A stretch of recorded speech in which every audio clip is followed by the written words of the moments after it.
The 953-day driving job was supposed to be simple. Pick up a wealthy client, keep your mouth shut, collect the cash. But when Ethan Brooks pulled up to that five-star hotel on a rain-slicked October evening, he had no idea the woman stepping out of those golden doors would shatter every wall he'd built around his heart. Madeline Sterling didn't just need a driver. She needed someone who wouldn't flinch when her perfectly controlled world started to crack. And Ethan? He'd been broken so many times he knew exactly how to stand steady in the storm. If you want to see how a single mom's grief, a millionaire's loneliness, and one honest man's integrity collide into something beautiful, stay with me until the end. And if this story touches your heart, hit that like button and drop a comment with your city so I can see how far our story travels across the world. The rain came down in sheets that Thursday evening, turning downtown Seattle into a blur of neon and wet asphalt. Ethan Brooks sat in his aging Toyota Camry, the one with the cracked leather seats and the stubborn check engine light that refused to stay off, and watched the digital clock on his dash tick toward 6:57 p.m. 3 minutes until the job officially started. $950. He'd read the email 17 times since Monday. 3 days. Airport runs, business meetings, hotel transfers, professional driving services for a VIP client, discretion required, payment upon completion. $950 would cover Sophie's dental work, the electric bill, and maybe leave enough for new winter boots. The ones she'd been wearing were a size too small, but she never complained. 7 years old and already too good at pretending everything was fine. Ethan adjusted the rearview mirror and caught his own reflection. 36 years old, but the lines around his eyes said 40. Dark hair that needed a trim. The kind of tired that sleep couldn't fix. He straightened his tie, the only one he owned, navy blue and slightly frayed at the edges, and checked the photo clipped to his sun visor. Sophie's gap-toothed grin stared back at him. School picture day, last spring. She'd insisted on wearing her yellow dress, the one Claire had bought her 2 months before the accident. Ethan had hemmed it twice since then because Sophie wouldn't let it go, wouldn't accept that her mama wasn't coming back to buy her new dresses. "Okay, kiddo," he whispered to the photo. "Let's make this count." At exactly 7 o'clock, the glass doors of the Fairmont Olympic Hotel swung open. Ethan's breath caught. She moved like winter itself, cold, beautiful, and utterly untouchable. Madeline Sterling descended the hotel steps with the kind of posture that said she'd never stumbled, never second-guessed, never apologized for taking up space. Her coat was charcoal gray and probably cost more than Ethan's car. Dark hair pulled back so tight it looked painful. Heels that clicked against wet stone like a countdown clock. But it was her face that stopped him. Exhausted. That was the word that fit. Not tired. Exhausted. The kind of bone-deep weariness that makeup couldn't cover and money couldn't fix. Her eyes swept the street with the wariness of someone who'd learned to expect disappointment. Ethan stepped out into the rain, suit jacket darkening immediately. "Ms. Sterling."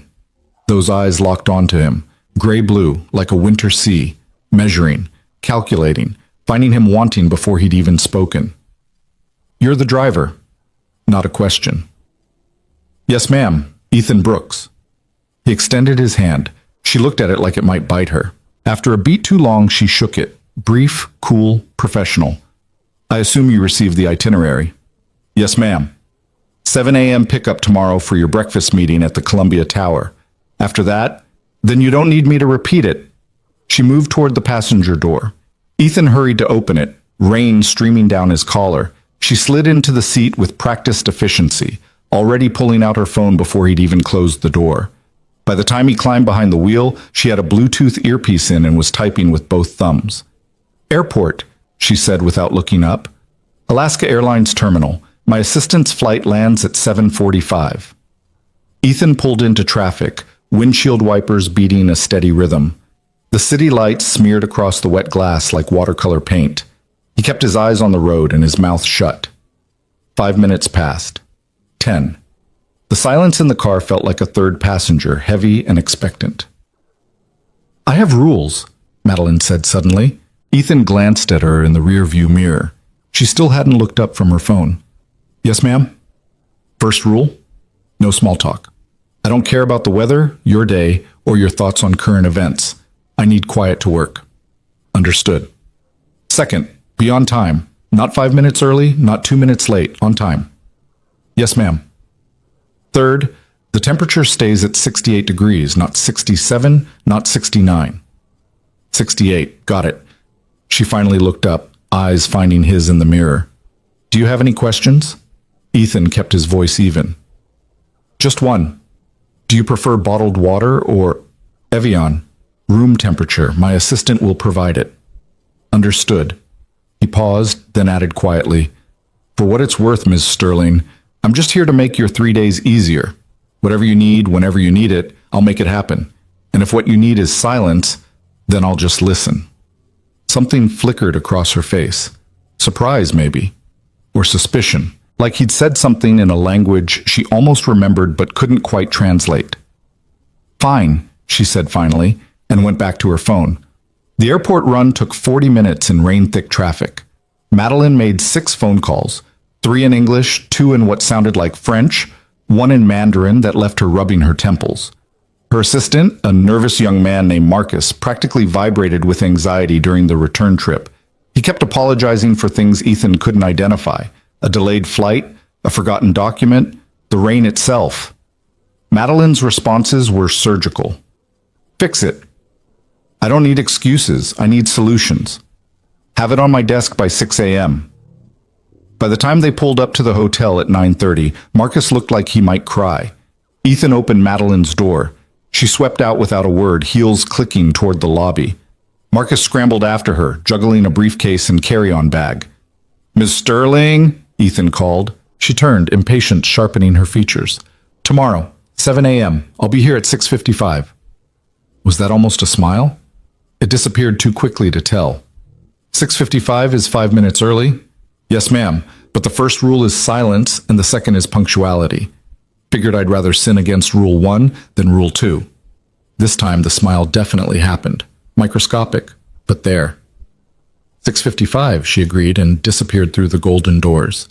Ethan sat in his car for a long moment, engine idling, watching rain stream down the windshield. His phone buzzed. A text from Mrs. Chen, his neighbor who watched Sophie on late nights. She's asleep. I made extra dumplings. Take some home. He smiled, bone-tired but grateful. 3 days. $950. He could do this. Friday morning arrived cold and clear, the kind of October dawn that felt like the world had been rinsed clean. Ethan pulled up to the Fairmont at exactly 6:55, suit pressed, car cleaned inside and out. He'd even splurged on an air freshener, something called New Car Scent, that mostly smelled like plastic and regret. Madeline emerged at 7 sharp, carrying a leather portfolio and wearing a black suit that probably cost more than Ethan earned in 3 months. She paused when she saw the car. You detailed it. Yes, ma'am. Seemed like the professional thing to do. She studied him for a long moment, then slid into the back seat. Columbia Tower, Park 62 restaurant. The breakfast meeting ran 2 hours. Ethan waited in the parking garage, watching other drivers scroll through their phones or nap. He pulled out the paperback he kept in his glove box, a beat-up Tom Clancy novel he'd been reading for 6 months, 10 minutes at a time, and managed 3 pages before his mind wandered. Sophie had been quiet last night. She'd asked about her mother, not directly, never directly, but in that sideways manner kids used when the truth hurt too much to face head-on. Daddy, do people watch us from heaven? I think so, baby. Even when we're sad? Especially then. She'd nodded, satisfied, and gone back to coloring, but Ethan had stood in the doorway of her room for a long time after she fell asleep, watching her breathe, remembering Claire's last words in the hospital. Take care of our girl. Promise me, I promise. And Ethan, take care of yourself too. You're allowed to live. He'd kept the first promise. The second one was still a work in progress. At 9:15, Madeline reappeared, walking fast, jaw tight. She slid into the car and immediately pulled out her phone. Westlake Mall.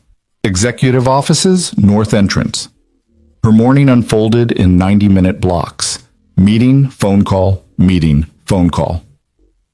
Ethan navigated Seattle's streets with quiet efficiency, staying 5 minutes ahead in his head. Traffic patterns, parking options, fastest routes. By the time they stopped for lunch at 1:30, he'd already refilled her water bottle 3 times and adjusted the temperature twice without being asked. "How did you know I was cold?" she asked suddenly as they sat in the parking lot of some sushi place in Belltown. She'd been inside for 20 minutes. Ethan looked up from his book. "Your shoulders, ma'am. You hunched them forward twice in the last 10 minutes before we stopped. Usually means someone's cold." "You were watching me." "No, ma'am, just paying attention. There's a difference." She stared at him, really stared, like she was seeing him for the first time. "What's your story, Ethan Brooks?" "Ma'am?" "The photo on your visor. You and a little girl." "Wife?" Ethan's throat went tight. "Daughter, Sophie. She's 7. "And her mother?" The question hung in the air like smoke. Ethan kept his voice steady. "Not in the picture anymore." Madeline's eyes narrowed, but whatever she saw in his face made her back off. "I have 3 more meetings today. The last one ends at 7. Then I need to go back to the hotel." "Yes, ma'am." She turned to leave, then paused. "The car is very clean, thank you." It wasn't much, but it felt like something. Nah. The afternoon meetings bled into evening. By 6:30, Ethan could see the exhaustion creeping back into Madeline's shoulders. She'd stopped making phone calls and started just staring out the window, jaw working like she was chewing on thoughts too bitter to swallow. "Ma'am?" he said carefully as they left the last meeting. "There's a place about 10 minutes from here. Nothing fancy, just good food, quiet. If you wanted to stop before heading back." She checked her watch, checked her phone, checked her watch again. "I have emails to answer." "Yes, ma'am. Just thought I'd mention it." Silence. Then, "What kind of food?" "Vietnamese. Pho. Best in the city, if you ask the locals." "I don't eat street food." "No, ma'am. This is a real restaurant. Family owned. The grandmother cooks everything herself. You'd be the only customer who showed up in a suit that costs more than her stove, but I promise the food's worth it." Was that a laugh? It came out more like a snort, but Ethan counted it as a win. 10 minutes, she said. "If it's awful, I'm deducting the time from your fee." "Fair enough." Pho Thanh Do sat in a strip mall between a laundromat and a tax preparation office. The neon sign flickered. The windows were steamed. It looked exactly like what it was, a place where people came for comfort, not Instagram photos. Madeline stared at the exterior like it might be a trap. "You're serious." "Deadly serious, ma'am." She sighed, gathered her portfolio, and followed him inside. The grandmother, everyone called her Ba, looked up from the register and broke into a smile that made her whole face crinkle. "Ethan? Sophie not with you?" "Not tonight, Ba. Brought a friend instead." Ba's eyes swept over Madeline's expensive suit and skeptical expression. "Ah, first time pho." "First time here," Madeline said carefully. "You sit. I make you something special." Ba disappeared into the kitchen before Madeline could protest. They settled into a corner booth. The restaurant was nearly empty. Just an old man reading a newspaper and a couple of college students hunched over textbooks. The air smelled like star anise and slow-cooked broth, and something else Ethan couldn't name but always associated with safety. Madeline looked around like an anthropologist studying a foreign culture. "You come here often?"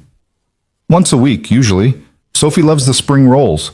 Ba always gives her extra peanut sauce." He paused. "It's our Friday tradition. After her mama died, we needed routines, something to count on." Madeline's expression softened. "How long ago?" 3 years. Car accident. Drunk driver ran a red light." The words came out flat, factual. He'd said them so many times they'd lost their edges. "She was coming home from a late shift at the hospital. Nurse, pediatric ICU. "I'm sorry." "Thank you." "That's why you take these jobs?" "Private driving?" Ethan nodded. "Flexible schedule. I can drop Sophie at school, pick her up, be there when she needs me. Can't do that with a 9 to 5. "What did you do before?" The question landed heavier than she probably intended. Ethan traced a scratch in the table with his thumb. "I was an architect, junior partner at a firm downtown." Good benefits, retirement plan, the whole package. He smiled without humor.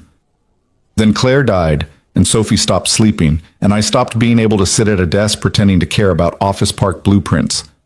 So I walked away. You just quit? More like crashed and burned. But yeah, eventually I quit. Madeline leaned back, studying him. That must have been hard, giving up your career. It was harder watching my daughter cry herself to sleep every night.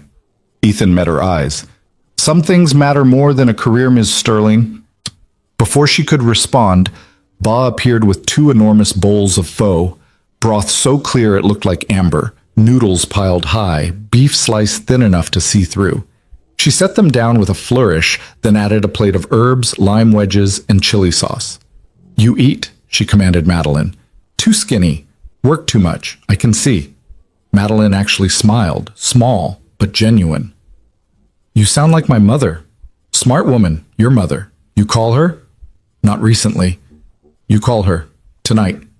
Ba patted Madeline's shoulder and swept back to the kitchen. They ate in silence for a while. Madeline approached the pho cautiously at first, but by the third spoonful, her shoulders had dropped 2 inches.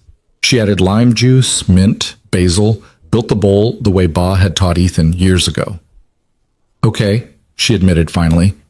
This is excellent. Told you. Don't gloat. It's unbecoming. But she was smiling when she said it. They stayed for an hour. The college students left. The old man finished his paper and shuffled out. Ba brought them tea without asking. Jasmine for Ethan, chrysanthemum for Madeline. How did she know? Madeline asked, wrapping her hands around the small cup. Ba knows things. Sophie calls her magic. I call her observant. Madeline sipped her tea, eyes distant. I haven't had a meal like this I can't remember. Usually it's business lunches or hotel room service or protein bars at my desk. What do you do, if you don't mind me asking? I run a consulting firm, corporate restructuring mostly. Companies hire me to come in, assess their weaknesses, and fix them. She said it matter-of-factly, but Ethan heard the weight underneath. Usually that means firing people, cutting budgets, making everything leaner and meaner. That must be difficult. It's necessary. Someone has to make the hard decisions. She set down her tea. But yes, it's difficult. Is that why you're here, in Seattle? A tech company. They're hemorrhaging money and don't know why. I'm here to figure it out and stop the bleeding. She rubbed her temples. 3 days of meetings, then I fly to Portland for another project. Then San Francisco, then back to New York. I haven't slept in my own bed in 6 weeks. Ethan thought about Sophie's bedroom, the yellow walls Claire had painted, the glow-in-the-dark stars on the ceiling, the way Sophie always left the closet door cracked because she liked the light from the hallway. Home. That sounds exhausting, he said quietly. It is what it is. Does it have to be? Madeline's eyes snapped to his, sharp. Excuse me? Nothing, ma'am, just thinking out loud. But something had shifted. Madeline stared at him like he'd said something shocking, something she wasn't ready to hear. The silence stretched thin. Finally, she stood. We should go. It's late. Ethan paid the bill. Ba refused to let Madeline contribute, and they walked back to the car. The night air was cold and clean. Stars were visible for once, scattered across the sky like spilled salt. Ethan, Madeline said as he opened her door. Yes, ma'am? Thank you for dinner. My pleasure, ma'am. And stop calling me ma'am, it makes me feel ancient. She paused. Madeline is fine. He nodded. Madeline. Her name felt strange in his mouth. Personal. Like crossing a line he hadn't known existed. They drove back to the Fairmont in comfortable silence. When Ethan pulled up to the entrance, Madeline didn't immediately get out. She sat for a moment, hands folded in her lap, looking at the hotel like it was a prison she'd sentenced herself to. Same time tomorrow? Ethan asked. Yes, 6:55. She reached for the door handle, then stopped. Ethan? That thing you said earlier, about some things mattering more than a career. Yes? Do you regret it? Giving up architecture? Ethan thought about Sophie's laugh, the way she still reached for his hand when crossing the street, how she'd started drawing pictures of the three of them, her, Ethan, and Claire. even though Claire was never coming back. Not even once, he said. Madeline nodded slowly, like he'd confirmed something she'd been afraid to believe. Then she was gone, swallowed by the golden light of the hotel lobby. Ethan sat in his car, watching the entrance, feeling the weight of $950 that suddenly seemed less important than the look in Madeline Sterling's eyes when she'd said his name. Saturday morning broke cold and bright. Ethan arrived at 6:55 to find Madeline already waiting outside, coffee in hand, looking like she hadn't slept. The exhaustion had deepened, carved into the lines around her mouth. "Morning," she said, sliding into the car. Not good morning, just morning. "Morning," he echoed. "Rough night?" "Conference call with London at 2 a.m., then New York at 4, then my assistant sent me 17 emails about Monday's schedule." She closed her eyes. "I hate time zones." "Where to first?" "Nowhere for an hour. My first meeting's not until 9. She opened one eye. "Is that faux place open for breakfast?" Ethan grinned. "Ba opens at 6. She'll be thrilled." They drove through empty streets, the city still shaking off sleep. Both Ando's lights were on, warm and welcoming. Ba took one look at Madeline and started clucking like a worried hen. "You look terrible. No sleep. Too much work." She guided Madeline to a booth like she was made of glass. "I make you special soup. Fix everything." "I don't think soup can fix my schedule," Madeline said, but she was smiling. "You watch. My soup very powerful." Ba disappeared into the kitchen. Ethan sat across from Madeline, noting the tremor in her hands as she wrapped them around her water glass. "How long have you been running on empty?" he asked quietly. "Define empty." "Madeline," she sighed, "since my father died 2 years ago. He built the company from nothing, started with corporate law, then expanded into consulting. When he got sick, I took over, kept everything running while he was in treatment, then after..." She trailed off. "I couldn't let it fall apart. It's his legacy." "Is that what he wanted? For you to work yourself to death protecting his legacy? What else am I supposed to do? Live your own life?" Madeline laughed, harsh, bitter. That's easy to say when you're not responsible for 300 employees and their families. When clients aren't paying you 6 figures to solve their problems. When... She stopped, jaw clenched. "Sorry, you don't need to hear this." "Hey." Ethan waited until she looked at him. "I asked, didn't I?" Ba returned with soup and banh mi, Vietnamese sandwiches stuffed with grilled pork, pickled vegetables, and cilantro. She set everything down with authority. "Eat. Both of you. Too serious. Life too short for serious all the time." They ate. The soup worked its magic, or maybe it was just the warmth, the quiet, the absence of demands. Madeline's hands stopped shaking. Color returned to her face. "Can I ask you something?" she said eventually. "Sure." "Yesterday, when you talked about Sophie, you said you needed routines after your wife died. What did you mean?" Ethan set down his spoon. "Sophie was 4 when Claire died. Old enough to understand Mama was gone. Too young to understand why. She stopped eating, stopped talking, would wake up screaming 3-4 times a night. The doctors said grief, trauma, give it time. But time just made it worse." "What changed?" "I did. I stopped trying to be both parents, stopped trying to replace Claire, stopped trying to make everything okay. Instead, I just showed up. Every morning, breakfast at 7, every afternoon, park time at 4, every Friday, pho with Ba. Same things, same times, over and over until Sophie knew, really knew, that I wasn't going anywhere. That even though Mama was gone, Daddy was solid, reliable, boring even. That doesn't sound boring, that sounds like love." Ethan felt his throat tighten. "Yeah, well, love is 90% showing up and 10% knowing when to step back." Madeline studied him for a long moment.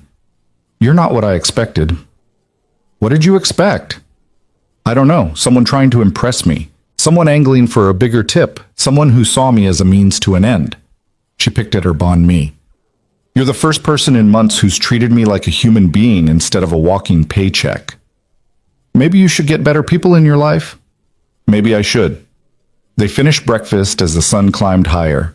Ba hugged Madeline goodbye, actually hugged her, ignoring her startled expression. You come back. Bring your driver. He good man. He is, Madeline agreed, and Ethan felt heat climb his neck. The rest of Saturday unfolded in meetings and phone calls. But something had shifted. Madeline asked Ethan questions between appointments, about Sophie, about Seattle, about life. He asked her about New York, about her company, about the father whose shadow she was still living in.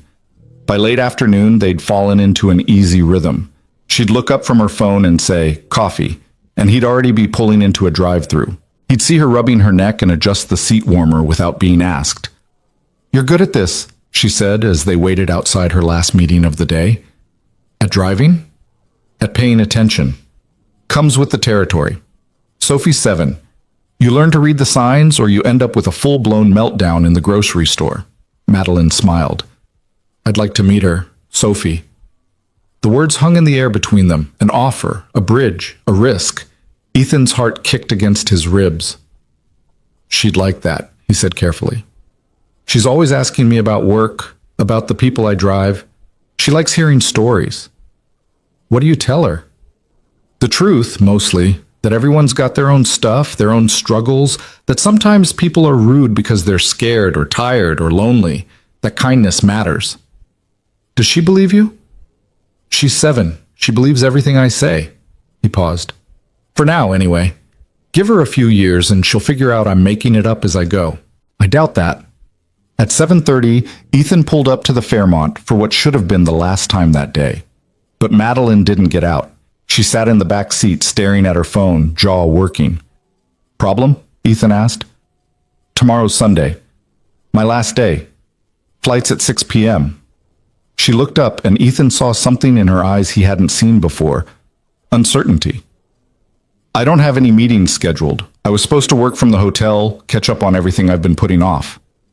But I don't want to.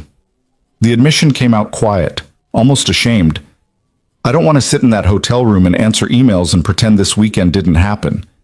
Ethan turned in his seat to face her properly. What do you want to do? I don't know. Something normal. Something, she gestured helplessly. Something that's not work. I might have an idea, Ethan said slowly. If you're interested. I'm listening. Sophie has swim class Sunday mornings. Then we usually get ice cream and go to the park. Nothing fancy, just life. He took a breath. You're welcome to join us if you want. The silence stretched. Ethan's heart hammered. He'd just invited a client paying him nearly $1,000 to spend the day with his daughter. Professional boundaries were probably exploding somewhere. What time? Madeline asked. Swim class is at 10. We could pick you up at 9:30. 9:30. She nodded, decisive. Okay. Yes. You sure? No, but I'm doing it anyway. She climbed out of the car, then leaned back in. And Ethan, thank you. For everything this weekend, you've been really kind. Just doing my job. No. She shook her head. You've been doing more than that. And I notice, even if I'm not always good at saying it. Then she was gone, leaving Ethan sitting in his car, mind spinning, wondering what the hell he'd just set in motion. Bussem. Sunday morning arrived with clouds and a promise of rain. Ethan dressed Sophie carefully, her favorite purple swimsuit under her clothes, hair in 2 neat braids. She chattered the whole time about swim class, about her friend Mia who could hold her breath for 20 seconds, about the pool's diving board that she was almost brave enough to try. Daddy, is someone coming with us today? She asked as they drove to the Fairmont. Yes, baby, a friend of mine. Her name's Madeline. Is she nice? Very nice. But she's also very busy, so we need to make sure she has a good time, okay? Sophie nodded seriously. I'll show her my backstroke. Boss says my backstroke is beautiful. I'm sure she'll love that. Madeline was waiting outside the hotel in jeans and a simple sweater, the first time Ethan had seen her in anything but business attire. She looked younger, softer, and absolutely terrified. She climbed into the front seat, another first, and turned to look at Sophie. Hi, she said, and her voice actually shook. You must be Sophie. Sophie beamed. You're really pretty. Are you a princess? Madeline laughed, a real laugh, startled and genuine. No, sweetie, just a regular person. My daddy says there's no such thing as regular people. He says everyone's special if you pay attention. Your daddy sounds very smart. He is. He knows everything. Sophie leaned forward. Do you know how to swim? I used to. It's been a long time. I can teach you. I'm really good. My teacher says I'm a natural. They drove to the community pool in the university district. Sophie kept up a steady stream of chatter about school, about her friends, about the loose tooth that wouldn't come out no matter how much she wiggled it.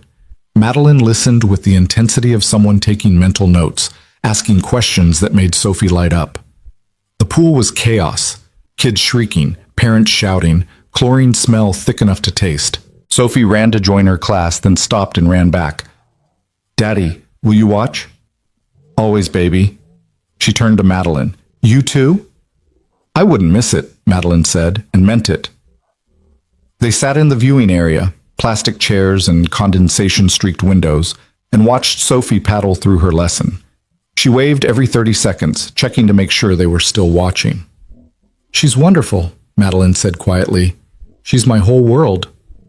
I can tell. Madeline watched Sophie attempt a flip turn, laughing when she came up sputtering. How do you do it? Alone, I mean. You do what comes next, then you do the thing after that. Eventually, you've built a life. Is it enough? Just building a life? Ethan thought about that. Most days, yeah. Some days, no. But those days get fewer the longer we keep going. Madeline nodded slowly. I don't remember the last time I just sat, watched something without checking my phone, existed without a purpose. You're doing it now. I am, aren't I? She smiled, sad, wistful. It's harder than it should be. After swim class, they went to Molly Moon's for ice cream. Sophie got her usual, salted caramel with rainbow sprinkles, and insisted Madeline try the honey lavender. It's the best, Sophie declared. Daddy doesn't like it because he says it tastes like flowers, but that's what makes it good. They walked to Volunteer Park, ice cream melting faster than Sophie could eat it. The clouds had broken up, letting through watery October sunshine. Sophie ran ahead to the playground, leaving Ethan and Madeline to follow at a slower pace. Can I ask you something personal? Madeline said. Sure. Do you ever get lonely? The question landed soft but heavy. Ethan watched Sophie climb the jungle gym, fearless and laughing. Every day, he admitted. I miss having someone to talk to after Sophie goes to bed. Miss having a partner. He trailed off. But lonely's different from alone. Alone I can handle. It's the lonely that sneaks up on you. Yeah, Madeline said quietly. Yeah, I know what you mean. They sat on a bench while Sophie played. Other parents surrounded them, couples mostly, trading kid-watching duties, stealing kisses, being effortlessly together. Ethan had stopped letting it hurt somewhere around year 2. Why consulting? He asked. If you don't mind me asking. Madeline was quiet for a long moment. My father was brilliant, charismatic. Everyone loved him. He could walk into a failing company and turn it around through sheer force of will. She picked at the edge of her ice cream cup. I wanted to be like him, to make him proud. So I followed his path, law school, corporate law, then consulting when he started the firm. Did it work, making him proud? I don't know. He died before I could ask. Her voice cracked. 2 years, and I still don't know if he was proud of me. If I measured up, She stopped, jaw clenched. Sorry, this is too much. Hey! Ethan waited until she looked at him. It's not too much. And for what it's worth, I think anyone who works as hard as you do, who cares as much as you clearly do, would make any father proud. Tears welled in Madeline's eyes. She blinked them back angrily. You don't know me. I know you showed up this morning when you could have stayed in that hotel. I know you listened to a 7-year-old talk about swim class like it was the most important thing in the world. I know you're exhausted and lonely and still trying your best. He paused. That counts for something. Madeline wiped her eyes, laughing shakily. You're dangerous, you know that? How's that? You make me want things I gave up on years ago. Before Ethan could respond, Sophie ran over, breathless and grinning. Madeline, come push me on the swings. Daddy can't push high enough. I push perfectly high, Ethan protested. But I want to go higher. Sophie grabbed Madeline's hand. Please? Madeline looked at that small hand in hers like it was made of glass.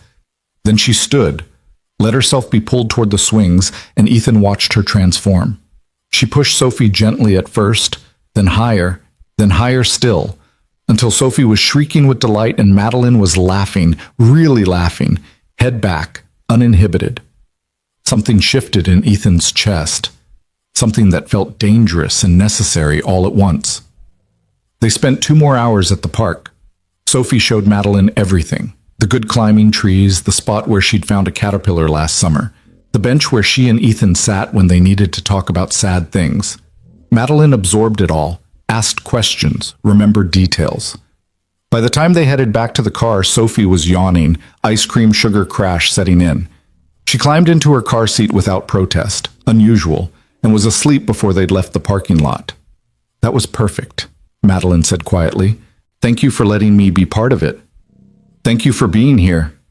They drove in comfortable silence, Sophie's soft snores filling the car.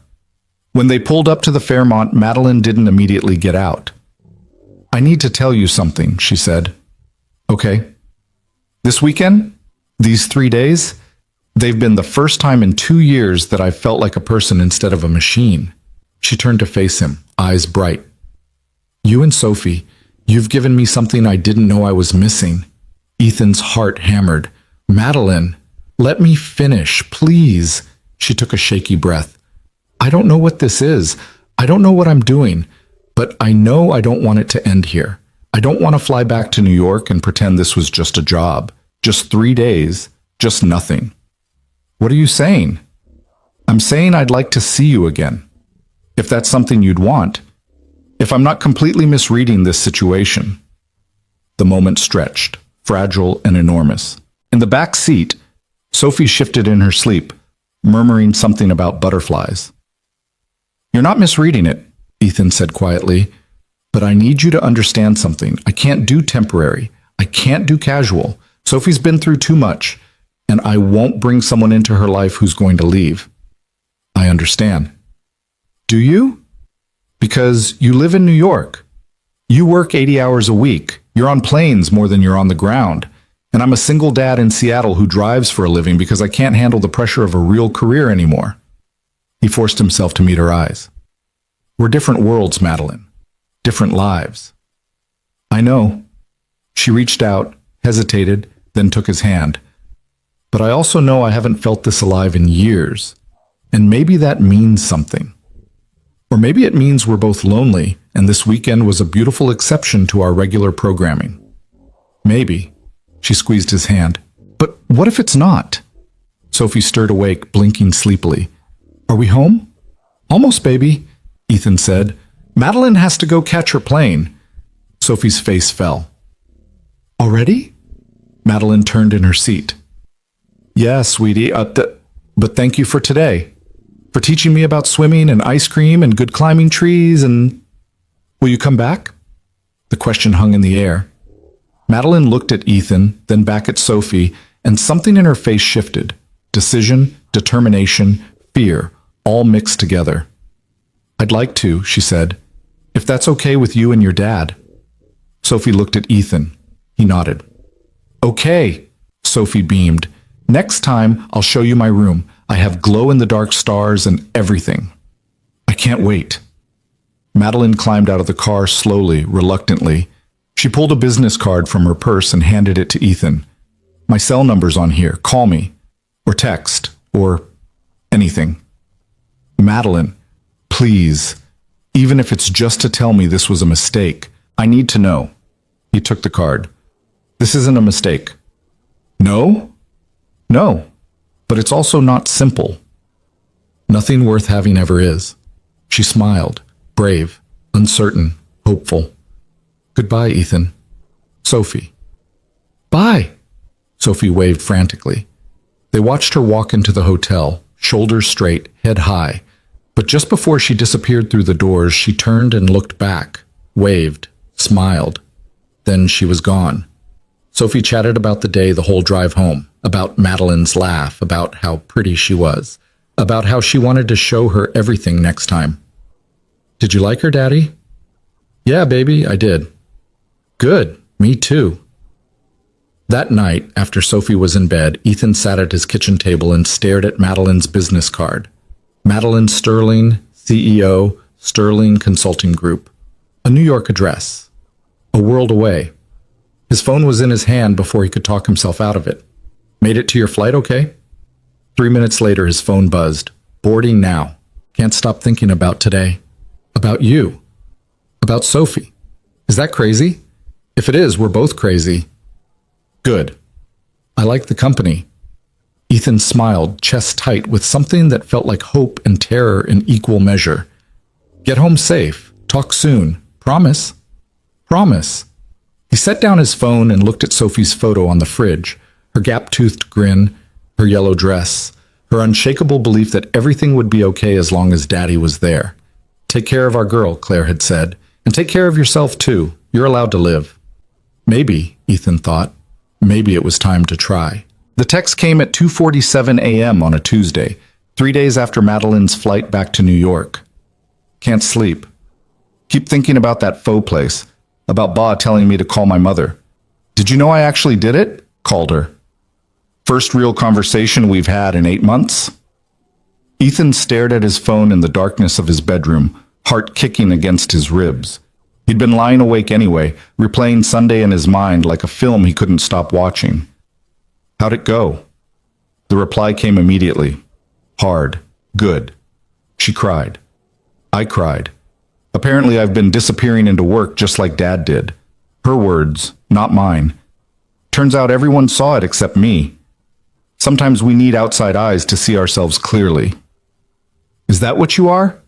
My outside eyes?" Ethan smiled in the dark. "I'm just a guy who drives people around and makes sure they eat real food occasionally. You're more than that. You know you are." He did know. Had known since Sunday, since watching Madeline push Sophie on the swings with her guard completely down, laughing like she'd forgotten how good it felt. But knowing something and admitting it were different countries, and Ethan had spent 3 years building walls specifically to keep himself from crossing that border. "How's Sophie?" Madeline asked. "Asleep." "Finally. She made me tell her 3 stories about you tonight. I'm running out of material. Tell her I miss her. Tell her yourself. She'd love to hear from you." A longer pause this time. Ethan could almost see Madeline chewing her lip, weighing risks, calculating odds. "Would that be okay? If I called sometime, talked to her?" "More than okay." "Tomorrow night? After her bedtime routine? She goes down at 8 Pacific. So 11 your time, I'll be awake. I'm always awake." They texted until 4 in the morning, about nothing, about everything. Madeline told him about her apartment in Manhattan, the one with floor-to-ceiling windows that overlooked Central Park, but felt more like a hotel than a home. Ethan told her about Sophie's latest obsession with butterflies, how she'd made him check 17 library books about metamorphosis. "She asked me if people can metamorphosis too," he typed. "If we can change into something completely different." "What did you tell her?" "That we can. But it takes longer than a cocoon, and it's scarier, and sometimes we need help. Do you believe that?" "I'm starting to." When Ethan finally fell asleep as dawn crept through his curtains, he dreamed of swimming pools and ice cream and a woman with gray-blue eyes who looked at him like he was something more than wreckage. The next evening, Sophie sat on the couch at 7:55, legs swinging, clutching Ethan's phone like it contained the secrets of the universe. "She's really going to call?" she asked for the 4th time. "She really is, baby." "What if I don't know what to say?" "Then you listen. Madeline's good at talking." At exactly 8 o'clock, 11 p.m. in New York, the phone rang. Sophie's eyes went huge. She looked at Ethan, who nodded encouragingly. "Hello?" Sophie's voice came out small, nervous. Ethan couldn't hear Madeline's side of the conversation, but he watched Sophie's face transform. Uncertainty melting into delight, shyness dissolving into her natural exuberance. I lost another tooth, see? Sophie held the phone up to her mouth, showing the new gap. The tooth fairy brought me $5. Daddy says that's because New York tooth fairies are rich. Sophie giggled at whatever Madeline said, then launched into a detailed explanation of butterfly metamorphosis, complete with hand gestures Madeline couldn't see but Sophie couldn't stop making. And then the caterpillar makes a chrysalis, not a cocoon, that's moths, totally different. And she said it basically turns into soup before it becomes a butterfly. Isn't that cool? It has to completely fall apart to become something new. Ethan's throat went tight. They talked for 20 minutes. Sophie showed Madeline her glow-in-the-dark stars via video call, introduced her to Mr. Whiskers, the stuffed cat, and explained her elaborate plan to build a butterfly garden in the spring. Okay, baby, Ethan said gently. Madeline has work tomorrow. Time to say goodnight. But Daddy, we can talk again soon, he heard Madeline say through the speaker. I promise. Okay. Good night, Madeline. I miss you. A pause. Then Madeline's voice, thick with emotion. I miss you too, sweetheart. So much. After Sophie reluctantly went to bed, Ethan took the phone to his bedroom. Hey, he said. Hey. Madeline's voice was rough. She's incredible, Ethan. Just incredible. She liked you from minute one. Kids have good instincts. Do they, or is she just starving for female attention? The question landed like a punch. Ethan sat on the edge of his bed, suddenly exhausted. Both, probably. She's got Mrs. Chen next door, and Ba, and her teachers. But a mother figure? No, I can't give her that. I wasn't criticizing. I know, but it's true anyway. He rubbed his face. I worry about that. About what she's missing. About whether I'm enough. You're more than enough. Anyone can see that. Can they? Because sometimes I feel like I'm barely holding it together, like one wrong move and everything falls apart. Madeline was quiet for a moment. You want to know something I've never told anyone? Sure. After my father died, I had a panic attack during a board meeting. Full-blown, can't breathe, thought I was dying panic attack. Locked myself in the bathroom for an hour. Her voice shook. Everyone thinks I just stepped up, took charge, handled it. Nobody knows I spent 6 months terrified every single day that I'd fail, that I'd destroy everything he built. What changed? Nothing. I'm still terrified. I just got better at hiding it. Ethan closed his eyes. We're a mess, aren't we? Completely, but at least we're honest about it. They talked until 1 in the morning. Madeline propped up in her too-big bed in Manhattan. Ethan lying in his small room in Seattle with Sophie's nightlight, casting yellow stars across the ceiling from the hallway. They talked about Claire, about the year after she died when Ethan couldn't figure out how to be both parents, about Madeline's father, about the weight of expectations and the impossibility of filling shoes that were never meant for you. Do you think they'd approve? Madeline asked quietly. Claire and my father of this, whatever this is. Ethan thought about Claire's last words. You're allowed to live. Yeah, he said. I think they would. The calls became routine. Every night at 8 Pacific, 11 Eastern, Madeline would call Sophie. They'd talk about school, about butterflies, about nothing important and everything essential. Then after Sophie went to bed, Madeline and Ethan would talk for hours about their days, their fears, their slowly evolving understanding that what had started as a $950 job had become something neither of them knew how to name, but both were afraid to lose. 2 weeks after Madeline left Seattle, Ethan's phone rang at 3 in the afternoon. Unusual, unexpected. He was waiting outside Sophie's school, 5 minutes early, like always. Madeline? Everything okay? I'm coming back to Seattle. Her voice was tight, controlled. This weekend. I need to see you.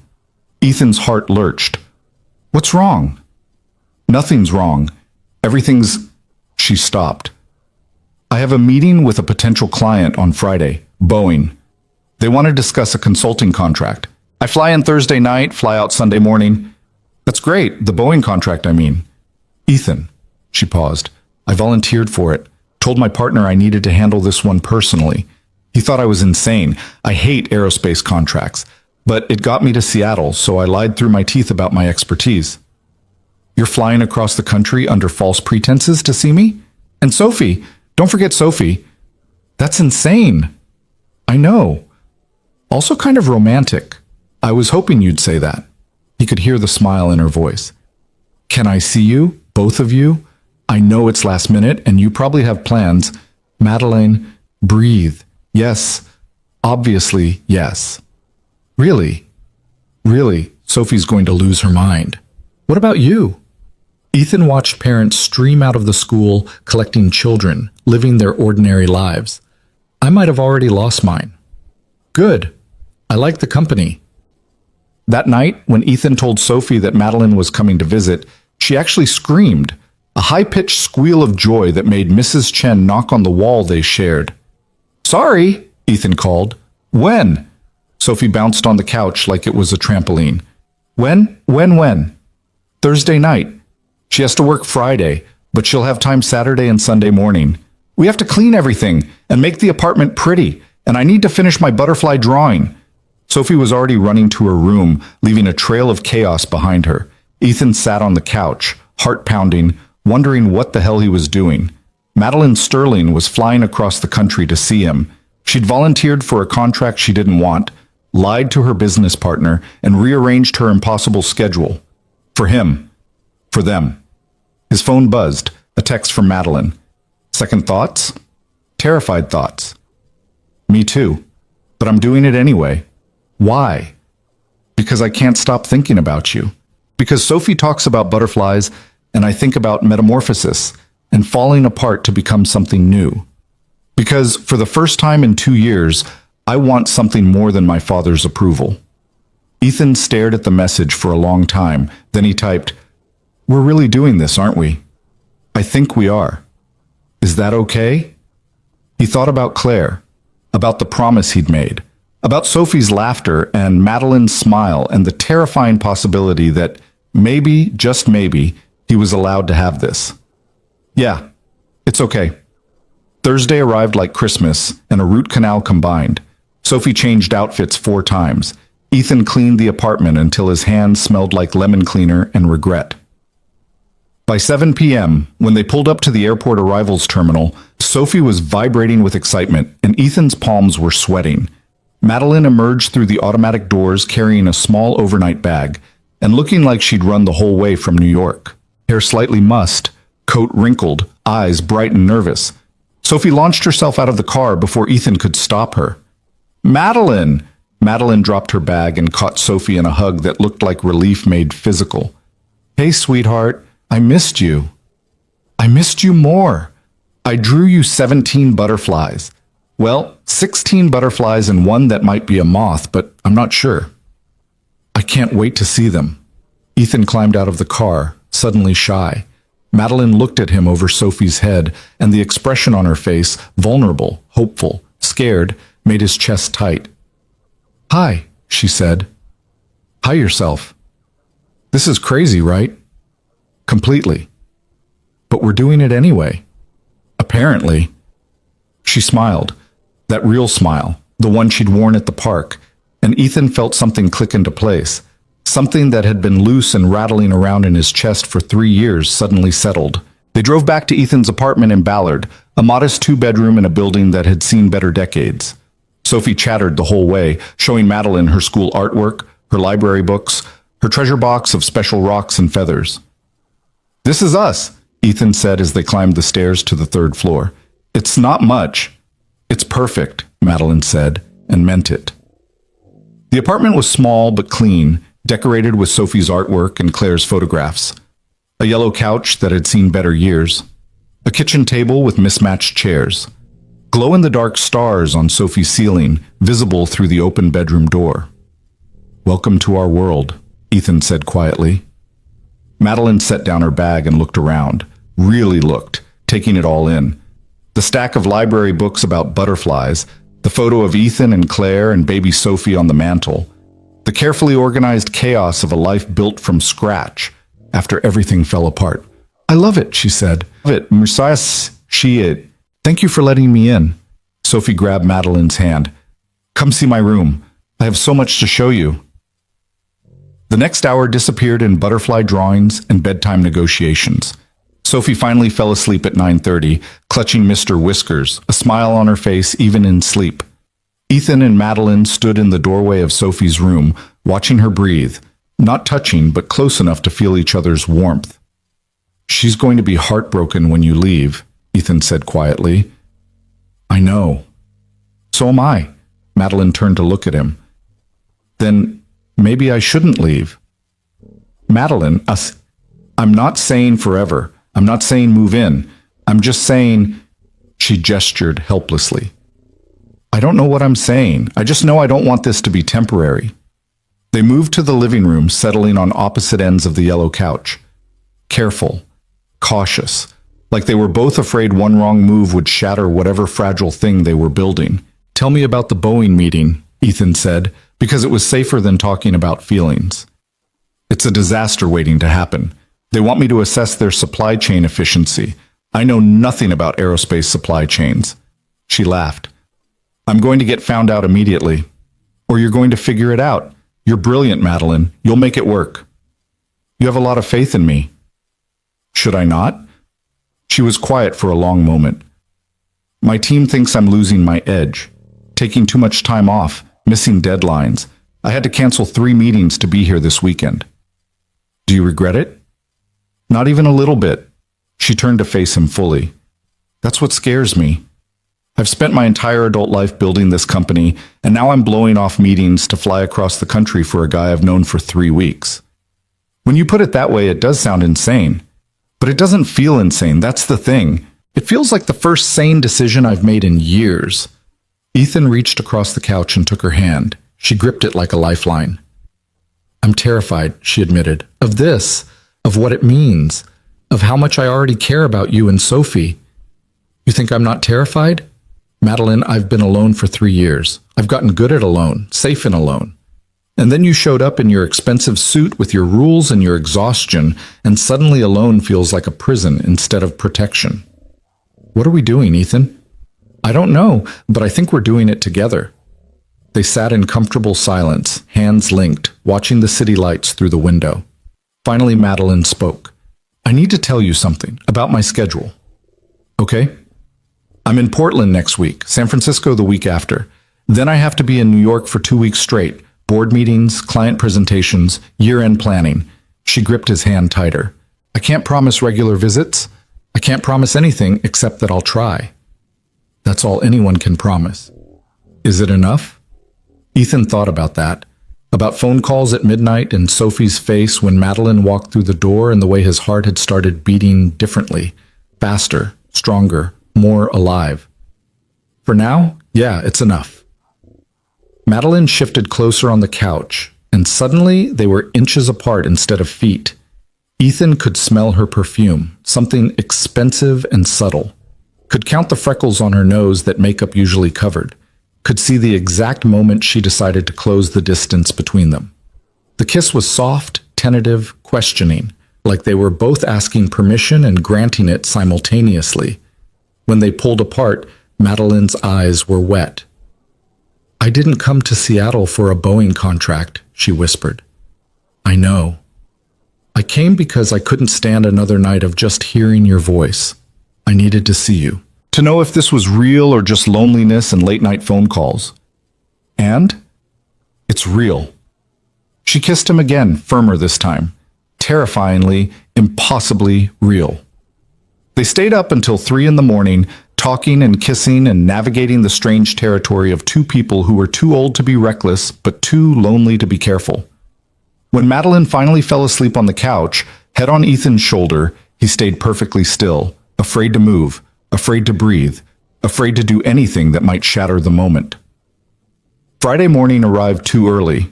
Madeline left for her Boeing meeting at 7, wearing her armor, business suit, pulled back hair, professional mask firmly in place. But when she kissed Ethan goodbye at the door, the mask slipped. "Tonight?" she asked. "After Sophie's bedtime?" "I'm not going anywhere." "Promise?" "Promise." The Boeing meeting went better than Madeline expected. She called during her lunch break to tell Ethan about it, voice bright with surprise and relief. They wanted her to come back in January, discuss a long-term contract. It meant more trips to Seattle, more reasons to return. "That's great," Ethan said, and meant it. "Really great." "It's also terrifying. What if they actually hire me? What if I have to be here once a month? Would that be so bad? No, but it would be real, official, not just flying out on pretense, but actually having a reason. Madeline, you already have a reason. Silence. Then quietly, I do, don't I? That night, after Sophie was asleep, Madeline and Ethan sat on his tiny balcony, barely big enough for 2 chairs and a dying plant Ethan kept forgetting to water, and watched the Seattle rain that had finally arrived. Tell me about Claire, Madeline said suddenly. Ethan stiffened. Why? Because she's part of you, part of Sophie, and if I'm going to be in your lives, I need to understand. He was quiet for a long time, listening to rain patter against the metal railing. Finally, he spoke. She was a force of nature, loud, opinionated, passionate about everything. She wanted to save every kid who came through her ICU. Some nights she'd come home crying because she couldn't, but she'd go back the next day and try again. How did you meet? College. I was studying architecture. She was pre-med. We met at a party, spent the whole night arguing about whether buildings or people were more important. She won. She always won. Madeline smiled. I would have liked her. She would have liked you too. Would have told you to stop working so much and eat more. Would have probably tried to set you up with one of her single doctor friends. But not you. Ethan met her eyes. I wasn't single then. And you weren't you. What am I? Necessary, unexpected, terrifying. He reached for her hand. Everything I didn't know I needed. Madeline's eyes filled. I'm going to hurt you. Not on purpose, but I will. I'll choose work over plans. I'll miss calls. I'll cancel visits. Probably. And Sophie, what if I let her down? What if I can't be what she needs? You already are what she needs. You show up, you listen, you care. That's all anyone can ask. Is it enough? Madeline. Ethan pulled her chair closer until their knees touched. Stop trying to be perfect. Stop trying to prove you deserve this. You're enough, exactly as you are. Messy, scared, impossibly busy. You're still enough. She kissed him then, desperate and grateful, and Ethan felt 3 years of loneliness start to crack open. Not breaking, transforming. Like a caterpillar in a chrysalis, falling apart to become something new. Saturday morning, Sophie woke them at 6 a.m. with a plan that involved the zoo, the aquarium, and approximately 7 hours of nonstop activity. Madeline, bleary-eyed and beautiful in borrowed sweatpants, agreed to everything. They went to the Woodland Park Zoo. Sophie dragged them from exhibit to exhibit, narrating animal facts with the confidence of a 7-year-old who'd read exactly 3 Wikipedia pages. Madeline listened with the same intensity she probably brought to board meetings, asking questions, remembering details. The monarch butterfly migrates 3,000 miles, Sophie announced at the butterfly exhibit. Can you imagine? That's like flying from here to New York. Madeline caught Ethan's eye. Yeah, I can imagine. They had lunch at the zoo's cafe, overpriced hot dogs and wilted fries that Sophie declared the best meal ever. Then the aquarium, where Sophie pressed her face against the glass of the giant tank and made friends with an octopus. I'm going to be a marine biologist, she declared, or a butterfly scientist, or maybe both. You can be anything you want, Madeline said seriously. Can I be your friend forever? Madeline's breath caught. I'd like that very much, sweetheart. By 5 p.m., Sophie was crashing hard, sugar and excitement and sensory overload finally catching up. They drove home in comfortable silence, Sophie dozing in her car seat, Madeline in front with her hand on Ethan's knee. Thank you, she said quietly. For what? For today. For letting me be part of this. For not making it weird or complicated. Oh, it's definitely complicated. But not weird. Not weird. That evening, after Sophie finally went to bed, an hour later than usual, and only after extracting promises that Madeline would visit again soon, Ethan and Madeline stood in his small kitchen, suddenly awkward. I leave tomorrow, Madeline said. Morning flight, 7 a.m. I know. Which means I need to leave here by 5:30. I know. So this is it, our last night. For a while, anyway. Ethan stepped closer. Then let's not waste it talking about logistics. They didn't. They kissed in the kitchen, moved to the couch, talked and touched and mapped the geography of each other's loneliness. When Madeline finally admitted she should probably sleep, early flight, busy week ahead, neither of them moved. Stay, Ethan said quietly. Just tonight. Just sleep. I'll take the couch. Ethan, I want to wake up knowing you're here, even if it's just for a few hours. Madeline studied his face for a long moment. Then she nodded.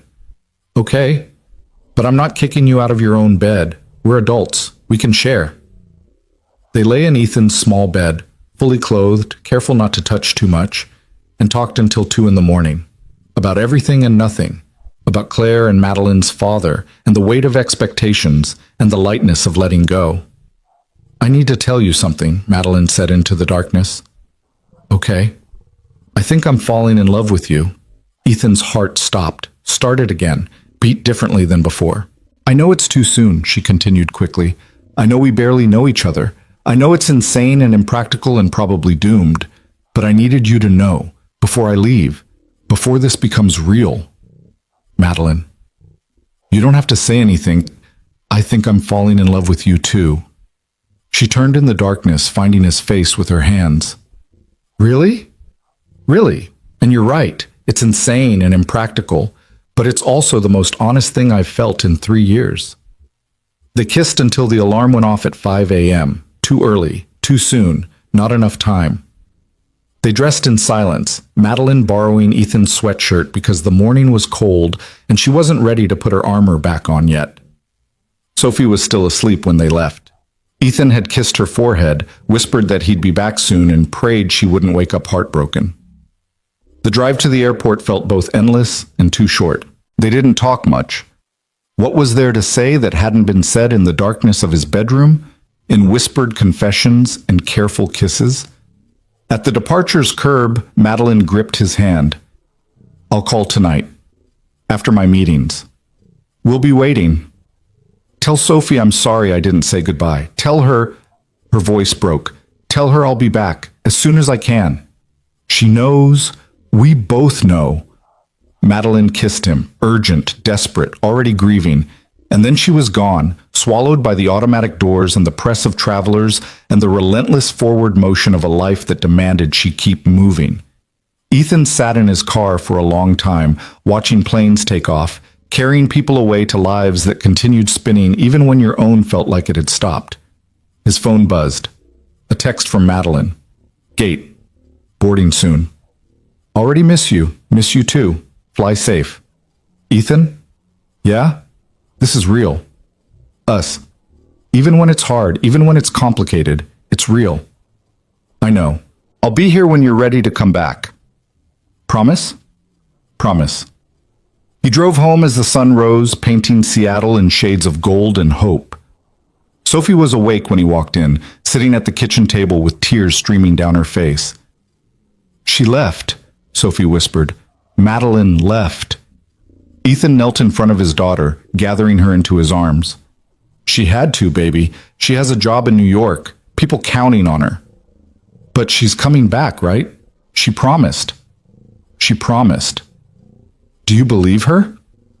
Ethan thought about Madeline's face in the darkness, her confession, her fear and hope tangled together like vines. Yeah, baby, I believe her. Sophie cried for a few more minutes, the big gulping sobs of a child learning that love sometimes means letting go. And then she wiped her eyes and looked at Ethan with frightening wisdom. Do you love her, Daddy? The question hung in the air, honest, impossible to dodge. Yeah, Ethan admitted. I think I do. Good. Sophie nodded, satisfied. Because she loves us too. I can tell. How can you tell? She looks at us the way you look at Mama's picture, like we're precious. Ethan's throat closed. He pulled Sophie closer, breathing in her shampoo and innocence, and that unique Sophie smell that meant safety. You're very smart, you know that? Mama always said I got her brains and your heart. She was right. They made pancakes for breakfast, Sophie's favorite, chocolate chip with too much syrup. They called Mrs. Chen and invited her over. They read library books about butterflies and talked about metamorphosis and how sometimes falling apart was necessary to become something new. And that night, at 8 p.m. Pacific Time, 11 p.m. Eastern, Madeline called. She talked to Sophie first about the plane ride, about the butterfly drawing Sophie had given her, about how much she missed them already. Then, after Sophie reluctantly handed over the phone, she talked to Ethan. "I'm in my apartment," she said quietly, "looking at the city. It's never felt emptier." "Come back." "I will." January. The Boeing contract. 6 days, maybe 7. That's 7 weeks away. I know, but I'll call every night and text, and maybe video calls on weekends. It's not the same. No, but it's what we have right now. She paused. Unless you want to call this off, tell me it's too hard, too complicated. I would understand. Madeline, I'm serious. I don't want to be the thing that breaks your heart, or Sophie's. Ethan looked at Sophie, already in her pajamas, drawing another butterfly with fierce concentration. You're not breaking anything. You're building something. With us. And yeah, it's complicated and scary and probably ridiculous, but I want it anyway. Yeah, so stop giving me outs. I'm in this, all the way. He heard her breath catch. Okay. I'm in too. They talked until midnight, longer than they should have, later than was wise. But neither of them wanted to be the first to hang up, the first to admit that distance was real and hard and unavoidable. Finally, reluctantly, Madeline yawned. I have a 7 a.m. meeting. I should sleep. Okay. Good night, Madeline. Good night, Ethan. Thank you. For what? For catching me when I fell. After they hung up, Ethan sat in the darkness of his living room, thinking about metamorphosis and falling apart, and the terrifying beauty of becoming something new. His phone buzzed one more time. I love you. I know it's too soon, but I do. Ethan smiled, chest tight with emotion too big for words. I love you too. Sleep well. You too. Dream of butterflies. I'll dream of you. And he did. November arrived with frost and doubt. 7 weeks stretched ahead like a canyon too wide to cross, and Ethan felt every day of it. The nightly calls helped, Sophie chattering about school while Madeline listened with the focus she probably brought to million-dollar negotiations. Then Ethan and Madeline talking until one or both of them couldn't keep their eyes open. But phone calls couldn't fill the space at his table where she'd sat, couldn't replicate the weight of her head on his shoulder, couldn't make the apartment feel less empty. 3 weeks in, reality started to bite. Madeline missed a call, client emergency in San Francisco that ran until 2 in the morning. Sophie cried herself to sleep. The next night, Madeline called at 7 instead of 8, catching them at dinner, and the rhythm felt wrong, fractured. I'm sorry, Madeline said for the third time.